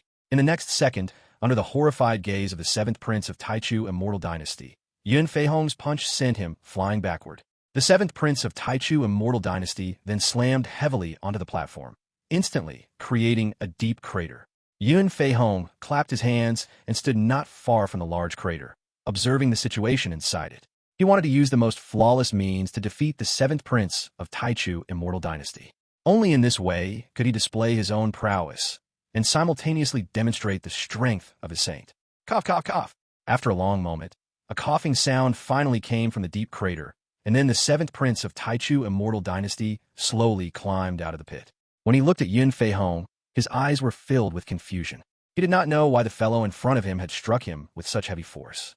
But quickly, the confusion in his eyes turned to rage, and he instantly charged toward Yun Feihong's direction. At the same time, a long sword appeared in his hand. This sword light seemed to pierce through space and time as it shot toward Yun Feihong. But how could Yun Feihong be so easily dealt with by him? A silver-white long spear instantly appeared in Yun Feihong's hand. The moment this long spear appeared, a terrifying spear intent immediately erupted from Yun Feihong's body. Simultaneously, a silver-white tiger appeared above his head. The moment this white tiger appeared, it roared fiercely in the direction of the 7th Prince of Taichu Immortal Dynasty. The terrifying tiger roar instantly shook the platform, causing numerous cracks to appear. Chapter 271 The 4th Prince, He Wu Shuang's Fate, requesting a challenge from Chu Chun. Yun Feihong, holding his long spear, rushed towards the 7th Prince of Taichu Immortal Dynasty, accompanied by the white tiger behind him. A terrifying force instantly swept across the entire arena, and Yun Feihong appeared next to the 7th Prince in the blink of an eye. The next second, the long spear in his hand shot out towards the 7th Prince like a fierce tiger descending the mountain. Seeing this, the 7th Prince hurriedly turned the long sword in his hand and used it to block Yun Feihong's strike. However, The power carried by Yun Fei Hong's strike far exceeded his imagination, causing the seventh prince's longsword to instantly contact the strike. The terrifying force directly sent the seventh prince flying. At the same time, Yun Fei Hong showed no mercy and continued to rush towards the seventh prince, wielding his silver long spear. The next second, the long spear in his hand struck the seventh prince again. Then, a terrifying force sent the seventh prince flying once more. Whether Yun Fei Hong did it intentionally or not, the location where the seventh prince landed was right next to the fourth prince of Taichu Immortal Dynasty.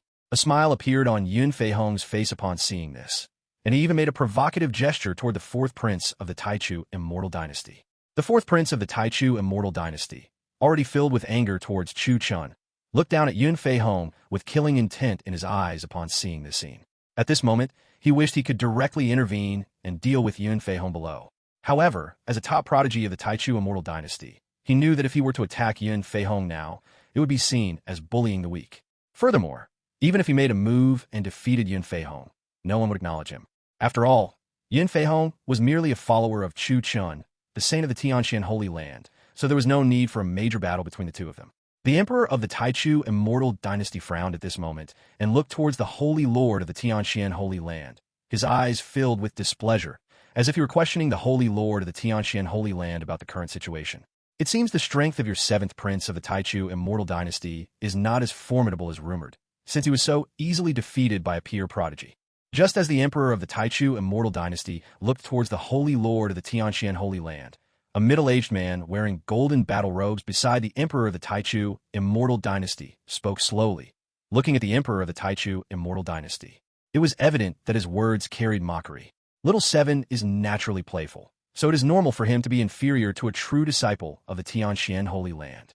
However, I heard that the prodigies of your Dragon Source Imperial Court generation are generally subpar. I wonder if that rumor is true.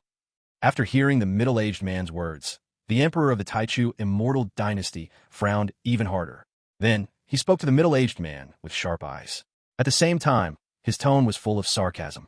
The mockery on the middle-aged man's face instantly turned gloomy after hearing the emperor of the Taichu Immortal Dynasty's words. Because the emperor of the Taichu Immortal Dynasty was right. The prodigies of their Dragon Source Imperial Court generation were indeed unremarkable. The Holy Lord of the Tianxian Holy Land couldn't help but secretly smile upon seeing this scene. For it, the mutual quarreling among the leaders of these top powers was not surprising. The Holy Lords of the other top powers watched the argument between the two with great interest, as a conflict between these two forces would result in no loss for them. However, the Taichu Immortal Dynasty and the Dragon Source Imperial Court naturally noticed this. They both let out a cold snort at each other before slowly turning their attention back to the arena. At this moment, Yun Fei Hong in the arena was still provoking the fourth prince of the Taichu Immortal Dynasty with his eyes. The fourth prince of the Taichu Immortal Dynasty, He Wushuang, had eyes filled with a murderous aura.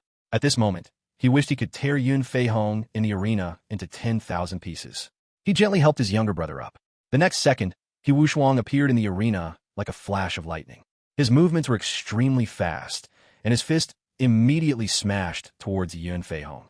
Yun Fei Hong had naturally been guarding against He Wushuang. The moment he saw He Wushuang's punch heading towards him, he instantly transformed into a streak of light and vanished from the arena.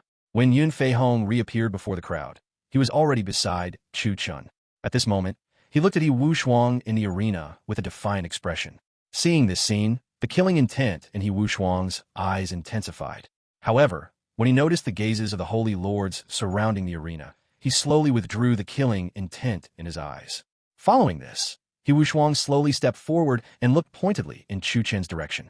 Simultaneously, the killing intent in his eyes instantly transformed into battle intent. I wonder if Saint Chu Chun dares to fight me. He then spoke loudly to Chu Chun. His voice was full of battle intent, and a terrifying aura instantly emanated from his body. Within this aura, it could be sensed that his cultivation had already reached the late king realm. It should be noted that the prodigies who had displayed their strength so far were only in the Middle King realm, though others did not know if their cultivation truly stopped at the Middle King realm. This action by He Wushuang completely drew the attention of the crowd below. I didn't expect He Wushuang's cultivation to have reached the late king realm. He truly lives up to his name as the true dragon son of the Taichu Immortal Dynasty. That's right. I heard that when he was 15, he once ventured into the dragon's nest and obtained the true dragon fist. I wonder if he will display the true dragon fist he obtained now. Although He Wushuang's strength is formidable, Chu Chen's strength is by no means weak.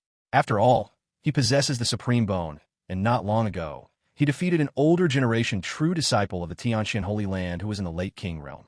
That's right, Chu Chen's cultivation seems to have also reached the late King realm, so he definitely has the power to fight when facing He Wushuang. I didn't expect to see a great battle between two peerless prodigies so soon this time.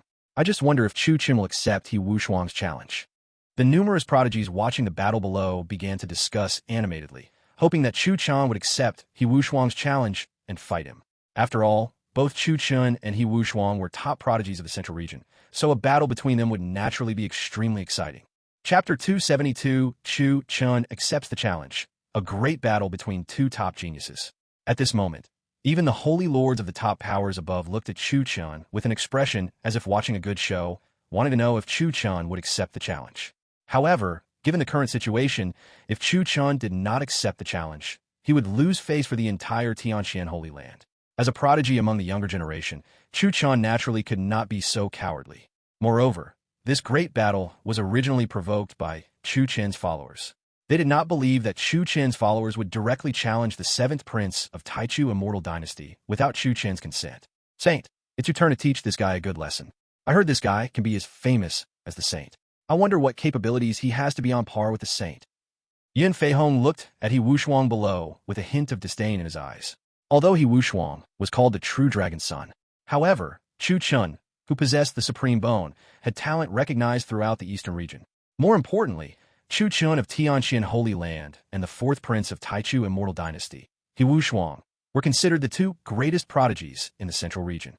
So, to outsiders, their strengths were similar, but Yin Feihong felt that his saint's strength was stronger, which was why he looked down on He Wushuang. Xiao Zi, who was beside them, looked at her senior brother with some worry. After all, her senior brother had not cultivated as long as He Wushuang, and He Wushuang was, after all, the true dragon son of Taichu Immortal Dynasty. Therefore, she was naturally a little worried about her senior brother at this time. If that guy were here, He Wushuang probably wouldn't even be able to take one move from him. However, at this moment, Xiao Zi's mind recalled that unrestrained figure. She looked at He Wushuang on the arena with disdain in her eyes. In Xiao Zi's opinion, if Chu Fan were here, He Wushuang wouldn't even be able to take one move from him. After all, when Chu Fan established the Great Xia Dynasty, his cultivation had successfully broken through to the true King realm. Therefore, a mere King realm cultivator was naturally no match for Chu Fan. However, while Xiao Zi firmly believed in Chu Fan's strength, she was also worried that the power behind Chu Fan would not be able to contend with Taichu Immortal Dynasty. After all, Taichu Immortal Dynasty had several great saint-level experts behind it, and perhaps even quasi-emperor-level experts. This was why Xiao Zi was so worried. Just as Xiao Zi was thinking of Chu Fan, who was in the distant eastern region, sneezed. Then, he seemed to look thoughtfully towards the central region. At this moment, Chu Chen looked at the arrogant He Wushuang on the arena with a hint of disdain in his eyes. Although He Wushuang's strength had also reached the late King realm, it could even be said that among those in the late King realm, He Wushuang's strength was top tier, but he wouldn't need to expend too much effort to defeat He Wushuang. Chu Chen lightly tapped his toes, and in the next second, he floated onto the arena in a flowing white robe. His action instantly attracted the attention of the female cultivators below. These female cultivators looked at Chu Chen on the arena with infatuated expressions. Some female cultivators even had blushes on their faces at this moment, as if thinking about something improper. When He Wushuang saw Chu Chen in the flowing white robe in front of him, the anger in his eyes became even harder to control. At the same time, he also saw the affection in Xiao Zi's eyes towards Chu Chen, though all of this was He Wushuang's assumption. In fact, at this moment, Xiao Zi saw Chu Fan's reflection in Chu Chen, which was why her eyes showed what He Wushuang perceived as affection. True dragon son of Taichu Immortal Dynasty, I heard you a long time ago, but your strength is too disappointing. Chu Chen looked at He Wushuang in front of him and slowly spoke. This was the first time he had spoken since appearing on the arena, and his words carried a cold tone, as if He Wushuang in front of him was not worthy of a battle with him. He Wushuang, who was already furious, became even more enraged after hearing Chu Chen's words. He looked at Chu Chen in front of him with a somewhat crazed look in his eyes. I also didn't expect the famous saint of Tianqian Holy Land to have such eloquent speaking skills. Suppressing the anger in his heart, He Wushuang spoke slowly to Chu Chen in front of him. However, a hard-to-detect darkness could be seen in his eyes. Since you think so, then let's see the true moves with our own hands. Chu Chun had no intention of wasting more words with He Wushuang in front of him. He looked at He Wushuang with deep eyes, then directly made a gesture to invite him to fight. Seeing this, He Wushuang instantly exuded his late king realm chi, and then, like a sharp arrow shot out, he directly charged towards Chu Chun. When Chu Chun saw this, there was no panic in his eyes. Instead, he simply threw a punch forward. As he threw this punch, a ferocious white tiger appeared behind him. This white tiger charged directly towards He Wushuang in front of him. In the next second, this white tiger collided with He Wushuang in front of it.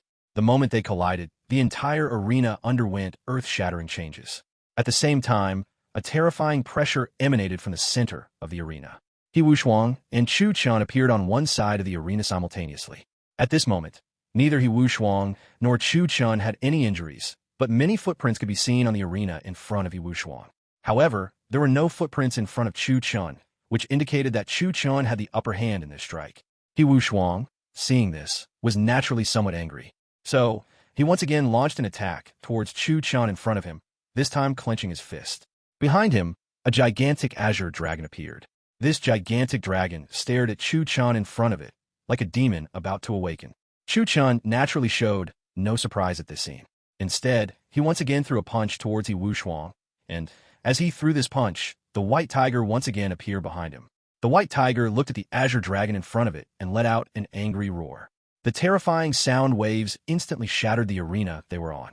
At the same time, the white tiger also directly appeared in the sky and stared at the azure dragon. And that azure dragon also seemed to have discovered the white tiger's existence, letting out an angry roar towards the white tiger.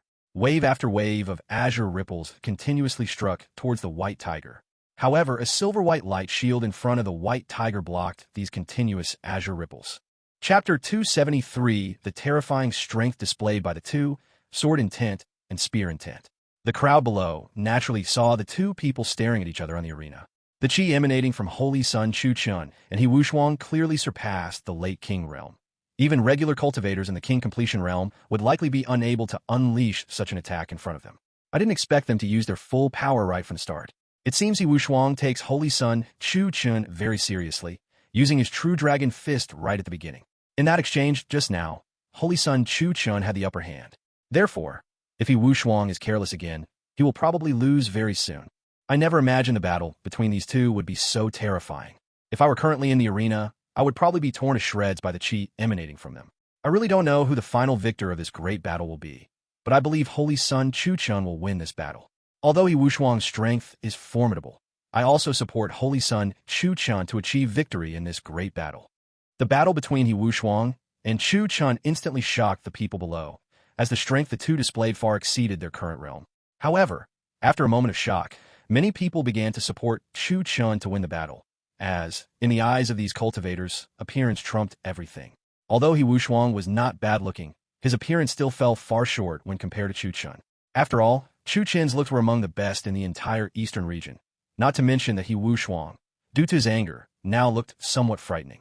Lu Jingtian, I didn't expect the strength of this Chu Chun from your Tianxian Holy Land to be so extraordinary. It seems he should be able to defeat this so-called true Dragon Son this time. It looks like this so-called true Dragon Son is just someone hyped up by certain people. Emperor Hua Feixiong of the Dragon Source Imperial Court looked at the Holy Lord of the Tianxian Holy Land, Lu Jingtian, and spoke slowly. Midway through his sentence, he couldn't help but glance toward the Emperor of the Taichu Immortal Dynasty nearby. His eyes filled with disdain as he looked at this emperor. At the same time, Hua Feixiong's eyes were also filled with anticipation. He hoped that Chu Chun could defeat He Wushuang.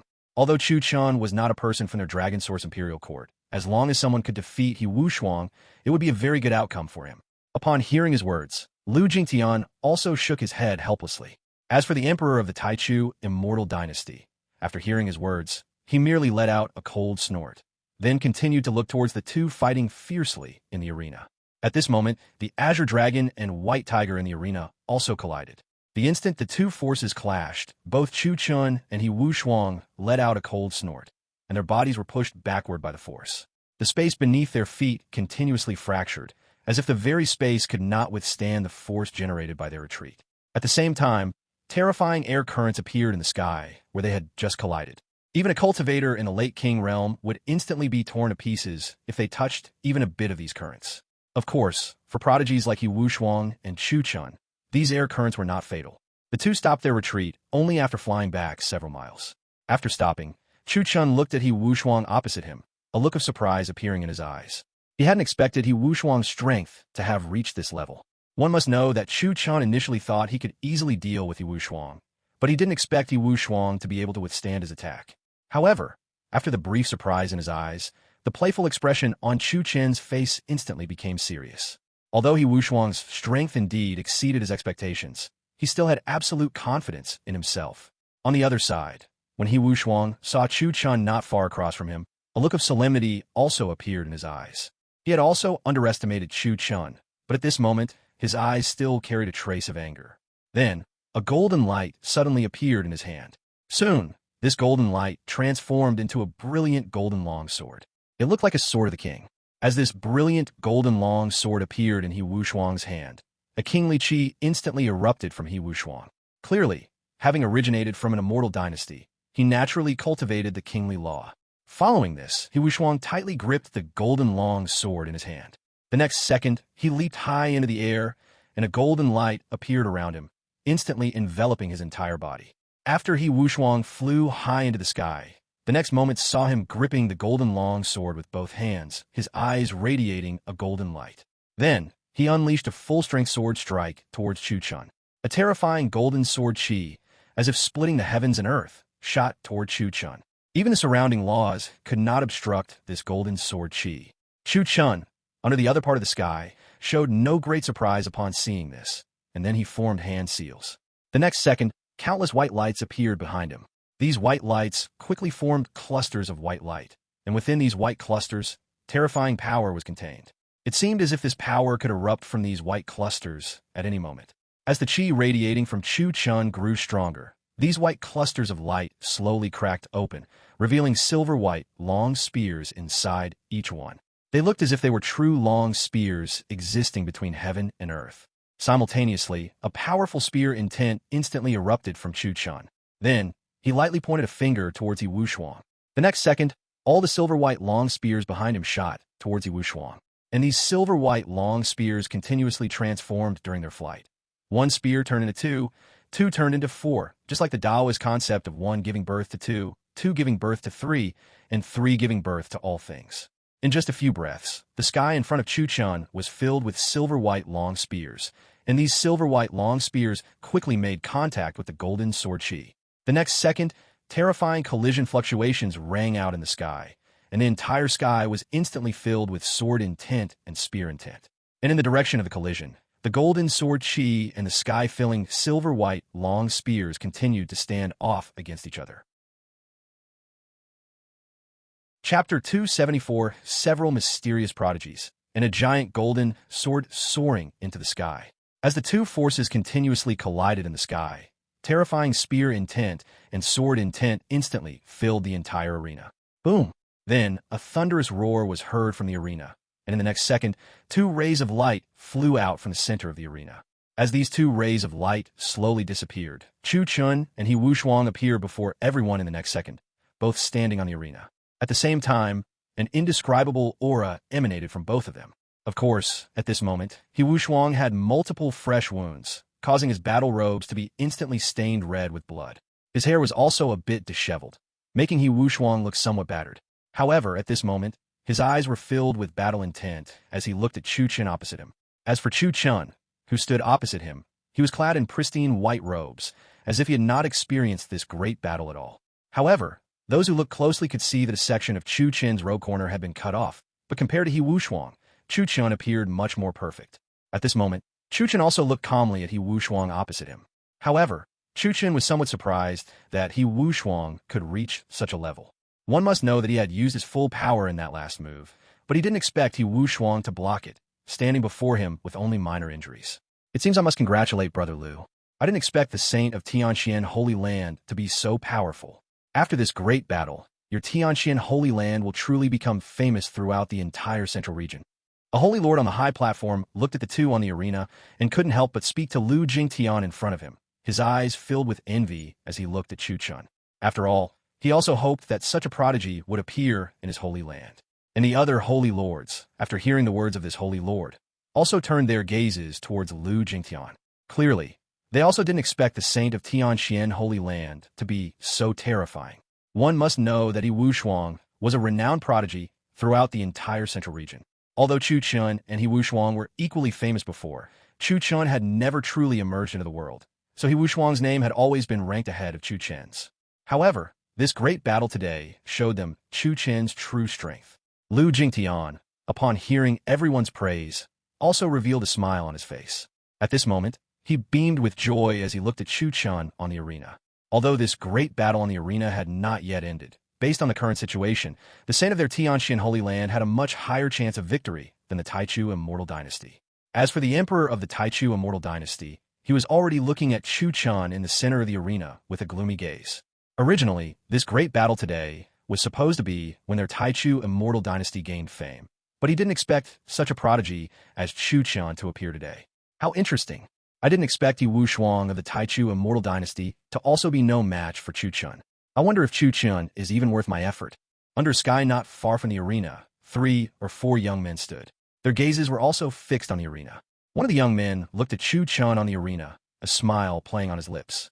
Your cultivation has already broken through to the king completion realm, and you're probably not far from the true king realm. No matter how extraordinary the strength of this saint from Tianxian Holy Land is, it's impossible for him to fight you. As soon as this young man finished speaking, another young man standing beside him couldn't help but step forward and speak to him. However, after he finished speaking, his eyes indeed held a hint of surprise as he looked at Chu Chun on the arena. Chu Chen's strike just now had also given him a shock. Such an attack could not be unleashed by a mere cultivator in the late king realm. Although Chu Chen's current cultivation isn't as high as ours, given his talent, it probably won't take him too long to catch up to us. Another young man beside them also couldn't help but frown and say, although their strength indeed surpassed Chu Chen's, their age was inherently greater than Chu Chen's, so it was possible for Chu Chen's cultivation to catch up to them. Then let's wait until his cultivation catches up to us, and we'll fight him. Let me see how powerful this so-called saint of Tianxian Holy Land truly is. The young man who spoke first, after hearing the words of the other young man, looked at Chu Chun on the arena with a face full of battle intent. Although he admitted that Chu Chen's talent was extremely powerful, but no matter what, he was also a prodigy of the central region. So how could he admit defeat at this moment? And the other prodigies, after hearing this person's words, also stared intently at Chu Chun on the arena. At the same time, Yi Wushuang on the arena also began to attack Chu Chun again. His long sword instantly transformed into a golden greatsword. This golden greatsword was thousands of feet tall, as if it wanted to split the entire sky open. On the arena, all that could be seen was this golden longsword piercing into the clouds. At this moment, they could barely see the true tip of this golden longsword. Yi Wushuang below held the hilt of the golden greatsword with both hands, his eyes filled with determination as he looked at Chu Chun opposite him. Chu Chun, seeing this scene opposite him, had no emotion in his eyes. He calmly took a step forward, and then a silver-white qilin appeared behind him. The phantom of this qilin instantly solidified as Chu Chun took another step. Then, this qilin roared at the golden longsword in front of it, which was like a pillar supporting the sky. The terrifying sound waves instantly scattered the surrounding clouds. At the same time, a terrifying aura also emanated from this silver-white qilin. Yi Wushuang, seeing this scene, also showed no fluctuation. Instead, he slowly swung the golden greatsword above his head. Then, this golden greatsword directly slashed down towards Chu Chun, and the terrifying oppressive force instantly made everyone present feel their scalps tingle. At this moment, they all thought that Chu Chun would probably be unable to block this golden longsword, but Chu Chen's actions at this time greatly exceeded their expectations. He did not choose to dodge, but instead directly took another step forward. As he took this step, the qilin behind him also leaped up and charged towards the golden longsword. Chapter 275, The Ultimate Move. Chu Chun, a man of unwavering strength. Beside this qilin were numerous silver-white light clusters, which continuously moved towards the golden greatsword with the qilin. The next second, the qilin extended its claws and collided with the golden greatsword. To everyone's astonishment, the silver-white qilin collided with the golden greatsword in the sky. The moment of impact, a sound like clashing weapons echoed through the sky. At the same time, the qilin's roar spread across the entire sky. At this moment, the qilin was evenly matched with the golden greatsword in the sky. The white qilin and the golden sword seemed to be confronting each other in the sky, their powers seemingly reaching a balance point. He Wushuang gritted his teeth upon seeing this, roaring towards Chu Chen's direction, and then the golden greatsword continued to press down towards Chu Chen. With his power added, the Qilin in the sky also roared, though this time its roar seemed filled with sorrow. Chu Chen's face showed no change in expression upon seeing this scene. Instead, he took another step forward, and as he did, the silver-white qi currents on his body instantly empowered the silver-white Qilin in the sky. The next second, the silver-white Qilin in the sky let out a joyful roar, and then its feet directly struck the golden greatsword. The entire Qilin instantly transformed into a silver-white ray of light and collided with the golden greatsword. In just a few breaths, a gap instantly appeared in the center of the golden greatsword, and at this gap, precisely that silver-white ray of light could be seen. As this silver-white ray of light pierced through the golden greatsword, the golden greatsword seemed to have suffered a heavy blow and began to slowly dissipate. In just a moment, the golden greatsword vanished into the sky, and that silver-white ray of light once again transformed into a silver-white Qilin, charging towards He Wushuang. However, the aura of the silver-white Qilin at this time was greatly diminished compared to before. He Wushuang, meanwhile, spat out a mouthful of blood when the golden greatsword in the sky disappeared, then looked at the silver-white Qilin approaching him in the sky with unwillingness in his eyes. The next second, he used the golden greatsword in his hand to support his body, and then he instantly transformed into a blue ray of light and disappeared from his spot. After he disappeared, a blue figure appeared below the Qilin, and this figure was He Wushuang. Everyone who saw this scene opened their mouths in shock.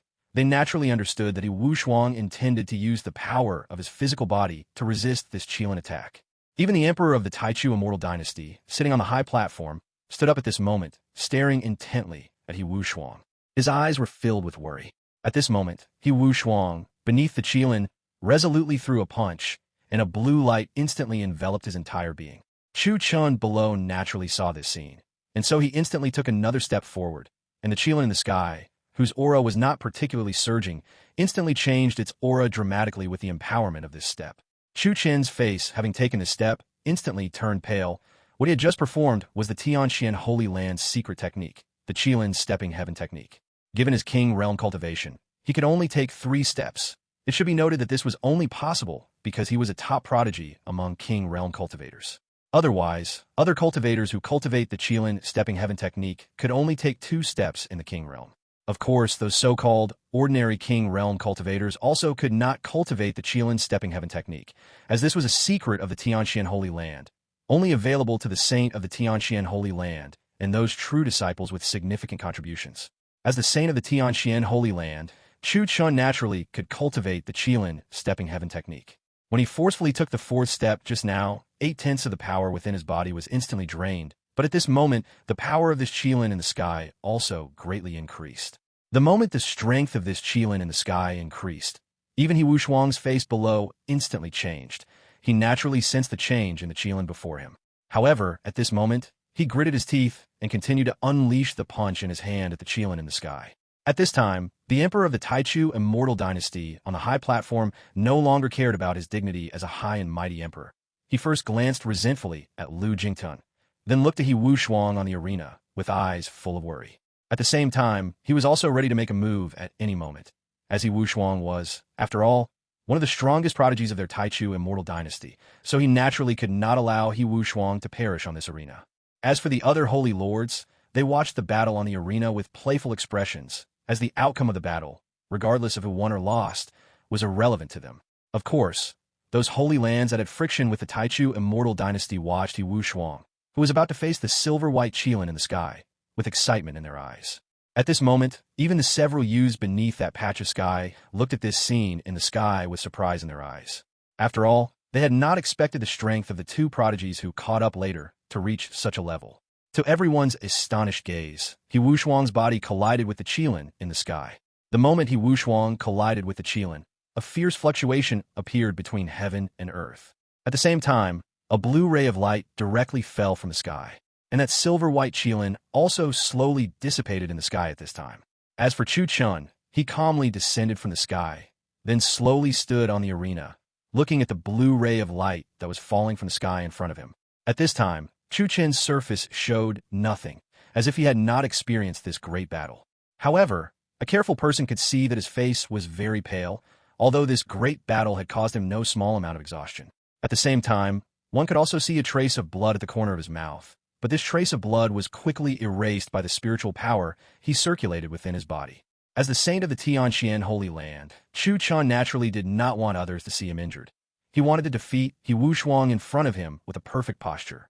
Chapter 276 The Great Battle Ends. He Wushuang's Hidden Physique, Battles Saint Body.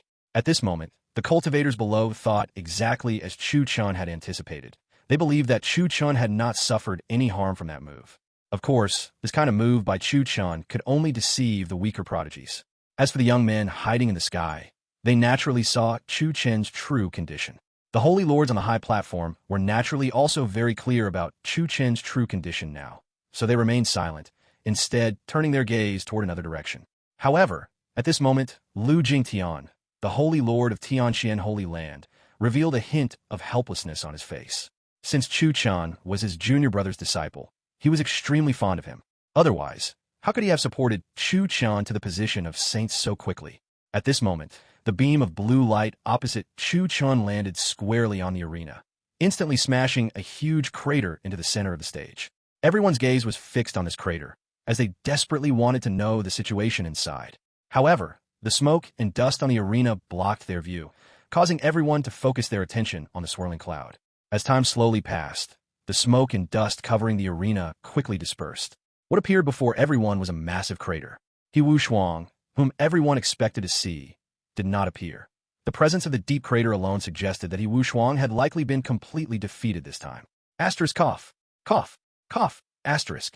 Just as everyone wondered how badly He Wushuang was injured, a faint cough slowly echoed from within the crater. The cultivators immediately sensed an extremely weak aura emanating from the sound of the cough. Then, before everyone's eyes, a hand completely covered in blood slowly appeared near the edge of the crater. With a slight exertion of force, the hand pulled He Wushuang's heavily injured body upward. He Wushuang slowly crawled out of the crater. He stood up unsteadily, staring at Chu Fan across from him. His eyes were filled with profound unwillingness. At the same time, terrifying wounds were visible across his body. Blood continuously spilled from his mouth. The battle robe he wore had been completely shredded by the recent fight, making him look utterly miserable. His handsome face was covered in bloodstains, with some blood matting his hair to his face. He Wushuang glanced at Chu Fan, his eyes full of helplessness, before his body seemed to lose all momentum and he collapsed straight onto the ground. At this moment, everyone held their breath, watching the events unfold on the arena. He Wushuang's younger brother quickly transformed into a beam of light and appeared by He Wushuang's side upon seeing this. He anxiously picked up He Wushuang, shot Chu Fan a gloomy look, and then vanished from the arena. After watching He Wushuang disappear, Chu Fan slowly tapped his toes and instantly vanished from the arena. His figure drifted down next to Yun Feihong and the others. Yun Feihong, being highly perceptive, immediately approached Chu Fan. After looking at him and receiving the answer he sought in Chu Fan's eyes, he instantly followed Chu Fan and departed. Xiao Zi saw her senior brother leave without a word and worried about his condition, so she quickly followed her senior brother and left as well. Only the spectators remained, slowly regaining their senses. The numerous prodigies below looked in the direction Chu Fan had departed, their eyes filled with excitement. They had not expected Chu Fan to win this major battle so smoothly.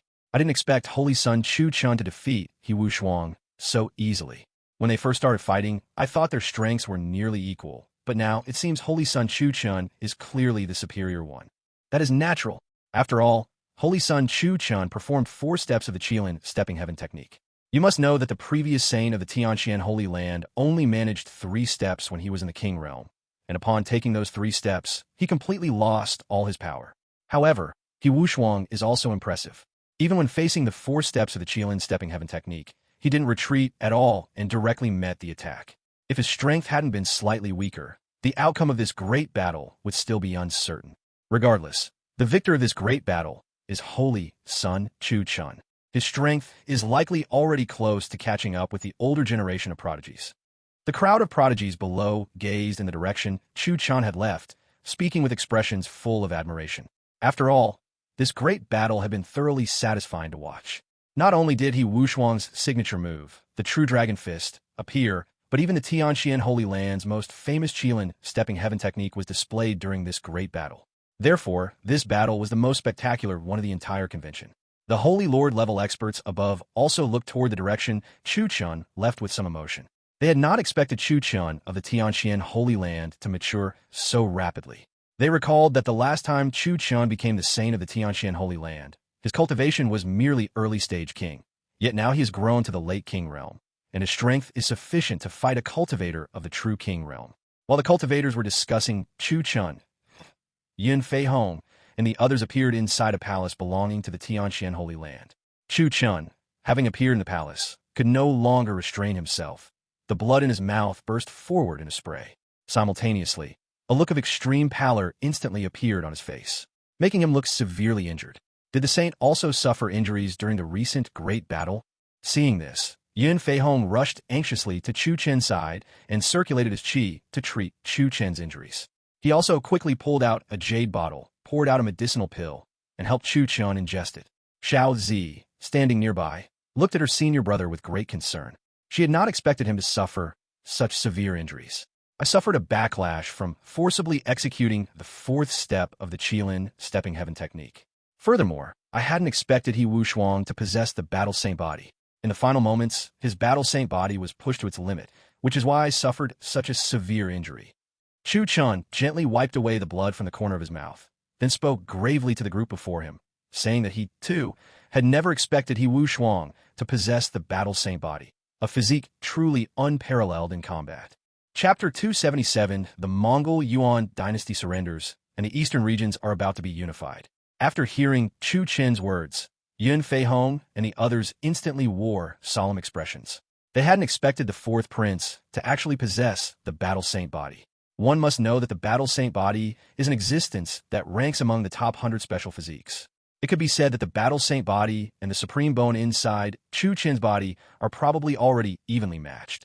Of course, all of this was merely their speculation. Following this, Chu Chen immediately went back into seclusion. After all, this battle had caused him significant injuries, so naturally, he would not stay outside and allow his injuries to worsen. Meanwhile, He Wushuang was also sent back to the Taichu Immortal Dynasty. After all, the injuries he sustained this time were even more severe. Although the Battle Saint Body stabilized his injuries, the Taichu Immortal Dynasty dared not gamble that He Wushuang's injuries would not worsen. Furthermore, He Wushuang's talent is the most exceptional in the entire Taichu Immortal Dynasty, so they naturally wouldn't stand by while He Wushuang was severely injured. Just as He Wushuang and the other person went back to recuperate, the news of their great battle completely spread throughout the central region. After all, both of them were originally the top prodigies of the central region, and they had always been equally famous, so their battle naturally attracted the attention of countless cultivators. Moreover, through this great battle, Chu Chun completely established his reputation. After all, in this battle, he defeated He Wushuang and even executed 4 steps of the Tianxian Holy Land's Qilin stepping heaven technique. While the central region was circulating news about how powerful Chu Chun, the saint of the Tianxian Holy Land, truly was, earth-shattering changes were simultaneously taking place in the eastern region. The eastern region, Mengyuan Dynasty. At this moment, the imperial palace of the Mengyuan Dynasty was silent, and Mengge looked at the empty hall with a face full of helplessness and melancholy. The news regarding the destruction of the 2 imperial dynasties had naturally reached the Mengyuan Dynasty. Mengge hadn't expected the 2 imperial dynasties to be so easily wiped out by the Great Xia Dynasty. Now, only 2 outcomes awaited them. Either surrender to the Great Xia Dynasty, or wait for the Great Xia Dynasty's army to arrive and fight the Great Xia Dynasty. However, Mengge himself was very clear that if they truly intended to fight the Great Xia Dynasty, the Mengyuan Dynasty had no chance of victory whatsoever. After all, the Great Xia Dynasty had effortlessly annihilated the Fengyan Dynasty and the Tianxin Dynasty, 2 imperial dynasties. Destroying one more imperial dynasty would likely pose no difficulty for the Great Xia Dynasty. Is surrendering to the Great Xia Dynasty truly the only path left? Mengge muttered as he looked at the empty hall, though his eyes were filled with unwillingness and melancholy. At this moment, he was unwilling to simply hand over the Mengyuan Dynasty, but he also knew that given the absolute strength of the Great Xia Dynasty, they could not withstand its offensive. For a time, the emperor of the Mengyuan Dynasty was instantly at a loss. Initially, he had asked the Great Xia Dynasty for half a month, mainly to see if the Tianxin Dynasty and the Fengyan Dynasty could withstand the Great Xia Dynasty's attack. But he hadn't expected the Great Xia Dynasty to be so terrifying, completely wiping out the Tianxin Dynasty and the Fengyan Dynasty in just a few months.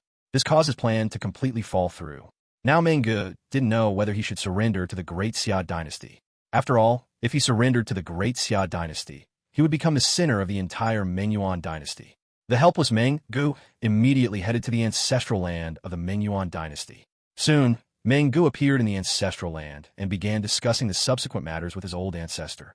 Compared to Meng Ji's helplessness and unwillingness, Guijia appeared very relaxed at this moment, because he knew that the Mengyuan dynasty could not afford to fight the Great Xia dynasty. Neither the Mengyuan dynasty's officials nor its old ancestor would choose to fight the Great Xia dynasty, because they had no chance of victory. And the reality was exactly as he had expected.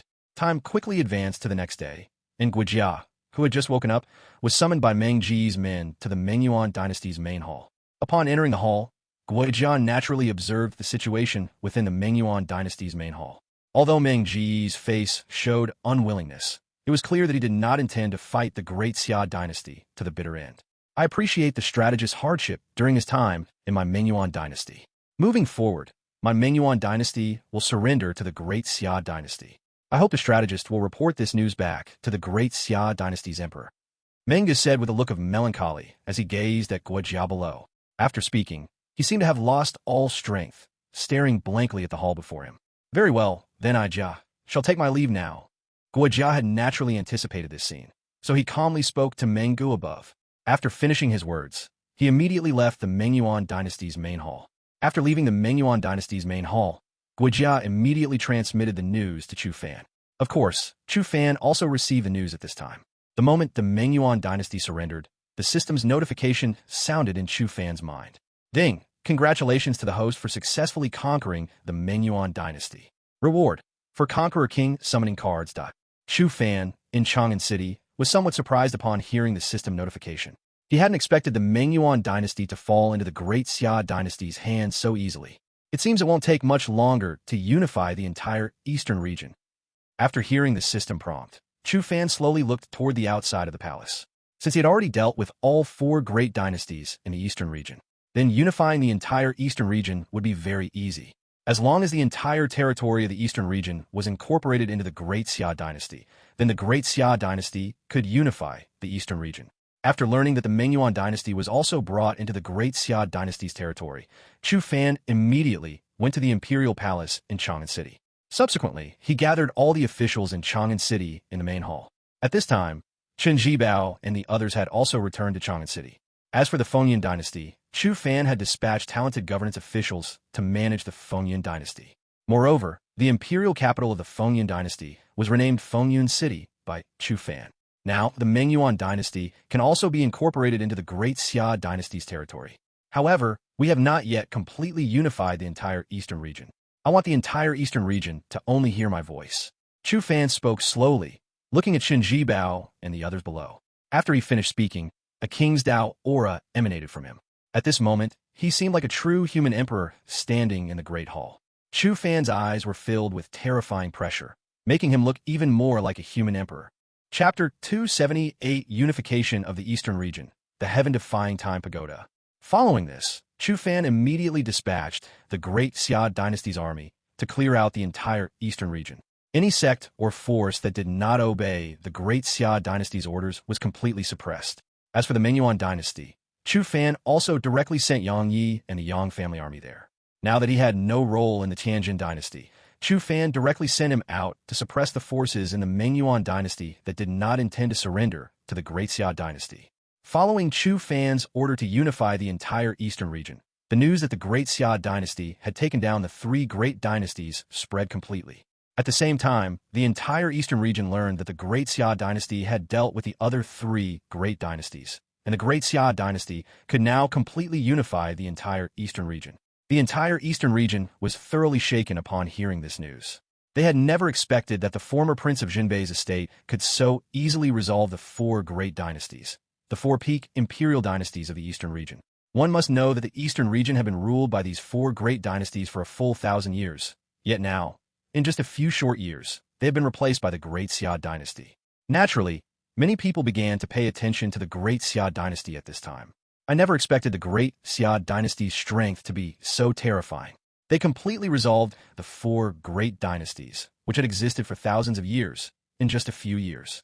Now that the entire eastern region is about to fall into the hands of the Great Xia Dynasty, I fear that Chu Fan, the emperor of the Great Xia Dynasty, will usher in an unprecedented era of prosperity. I truly hope this prosperous era arrives. After all, during the thousands of years we were ruled by the four great dynasties, our eastern region was the weakest region. I heard that there are saint-level experts in the Great Xia Dynasty. You must know, these are the strongest existences in legend. Even the most powerful figures among the former four great dynasties were only in the king realm. That's right. The Great Xia Dynasty's strength has already far surpassed the other forces in the eastern region. Following Chu Fan's command, the entire eastern region began discussing everything related to the Great Xia Dynasty. At the same time, some people began digging into Chu Fan's childhood deeds, and the news that the Prince of Junbei's estate had 2 heirs when he was young was also uncovered by others in the eastern region. Of course, they also learned that the other heir of the Prince of Junbei's estate had perished in a major battle long ago. Furthermore, they somehow learned that the Great Xia Dynasty possessed saint-level experts. One must realize that in the past, the eastern region rarely saw cultivators above the king realm appear, not to mention that these ordinary cultivators didn't even know about the king realm. Time passed unknowingly like this, and in the blink of an eye, 2 months had gone by. During these 2 months, the Great Xia Dynasty's army completely swept through the entire eastern region. In these 2 months, the eastern region was entirely incorporated into the territory of the Great Xia Dynasty. Ding! Congratulations, host, on successfully unifying the eastern region. Rewarding host with 3 entering saint summoning cards and 1 time pagoda. Hearing the system's voice, a smile finally appeared on Chu Fan's face. He had not expected to complete the task the system gave him so quickly. At the same time, he gained 3 more saint entry-level summoning cards this time. However, Chu Fan's gaze was focused on the system's other reward. He naturally knew what the entering saint summoning card was, as he had used quite a few saint entry-level summoning cards. The Time Pagoda, a supreme treasure of heaven and earth. The Time Pagoda is divided into 9 layers. When a host cultivation reaches the king realm, he can enter the first layer. When a host's realm reaches the true king realm, he can enter the second layer. When the host's realm reaches the entering saint realm, he can enter the third layer. When the host's realm reaches the saint king realm, he can enter the 4th layer. Of course, this is not the true function of the Time Pagoda. The true function of the Time Pagoda is to control time. For example, the time in the first layer is 10 times that of the outside world. This means that if he enters the first layer now, 10 days will pass inside the Time Pagoda for every day that passes outside. Moreover, the spiritual energy inside the first layer is 10 times that of the outside world. In this case, if Chu Fan cultivates inside the Time Pagoda, his speed will surpass all prodigies. The spiritual energy and time in the second layer are 20 times that of the outside world, and the third layer is 30 times. Based on Chu Fan's current cultivation, he can only enter the second layer. However, Chu Fan's cultivation speed upon entering the second layer would still far exceed that of others. After all, what is enhanced inside the Time Pagoda is not just time. It also increases the spiritual energy concentration within it. For instance, the spiritual energy in the eastern region is currently very thin, which is why the eastern region cannot produce saint-level experts. Without relying on medicinal pills, attempting to break through to the saint entry level in the eastern region is simply wishful thinking. However, Chu Fan, who possesses the Time Pagoda, can break through to the entering saint realm in the eastern region. And this is merely one function of the Time Pagoda. This function of the Time Pagoda is not limited to Chu Fan. Even the characters he summons can enter the Time Pagoda to cultivate. One must know that the characters summoned by Chu Fan are all peak prodigies. If they all cultivate inside the Time Pagoda, their cultivation will rapidly improve. As for the final function of the Time Pagoda, it is that one can hide inside the Time Pagoda when an enemy appears. The Time Pagoda will then directly transform into a streak of light and disappear. It can be said that the Time Pagoda is a mobile defensive pagoda, and Chu Fan can pilot it anywhere. I never expected this reward to be so heaven-defying. Once everything in the eastern region is settled, I can let Shinji Bao and the others enter the Time Pagoda to cultivate. If that happens, it shouldn't be too difficult for their cultivation to reach the entering saint realm. After reading the introduction to the Time Pagoda, Chu Fan was somewhat surprised. He hadn't expected the reward he received this time to exceed his imagination so much. With the Time Pagoda, he can greatly enhance the strength of his subordinates on a large scale. Furthermore, the system still has one incomplete task. Once this task is completed, he can further enhance the strength of his subordinates. At that time, he can lead his subordinates into other domains, such as the western region or the southern region. As for the final item, Chu Fan had not yet considered it. After all, The peak forces outside the eastern region are extremely powerful existences. In the Tianqian Holy Land alone, there are dozens of Saint King level experts, and this is just the strength on the surface. Who knows how many hidden Saint King level experts they possess? Moreover, above the Saint King level experts, there are Great Saint level experts, and above the Great Saint level, there are Quasi-Emperor level experts.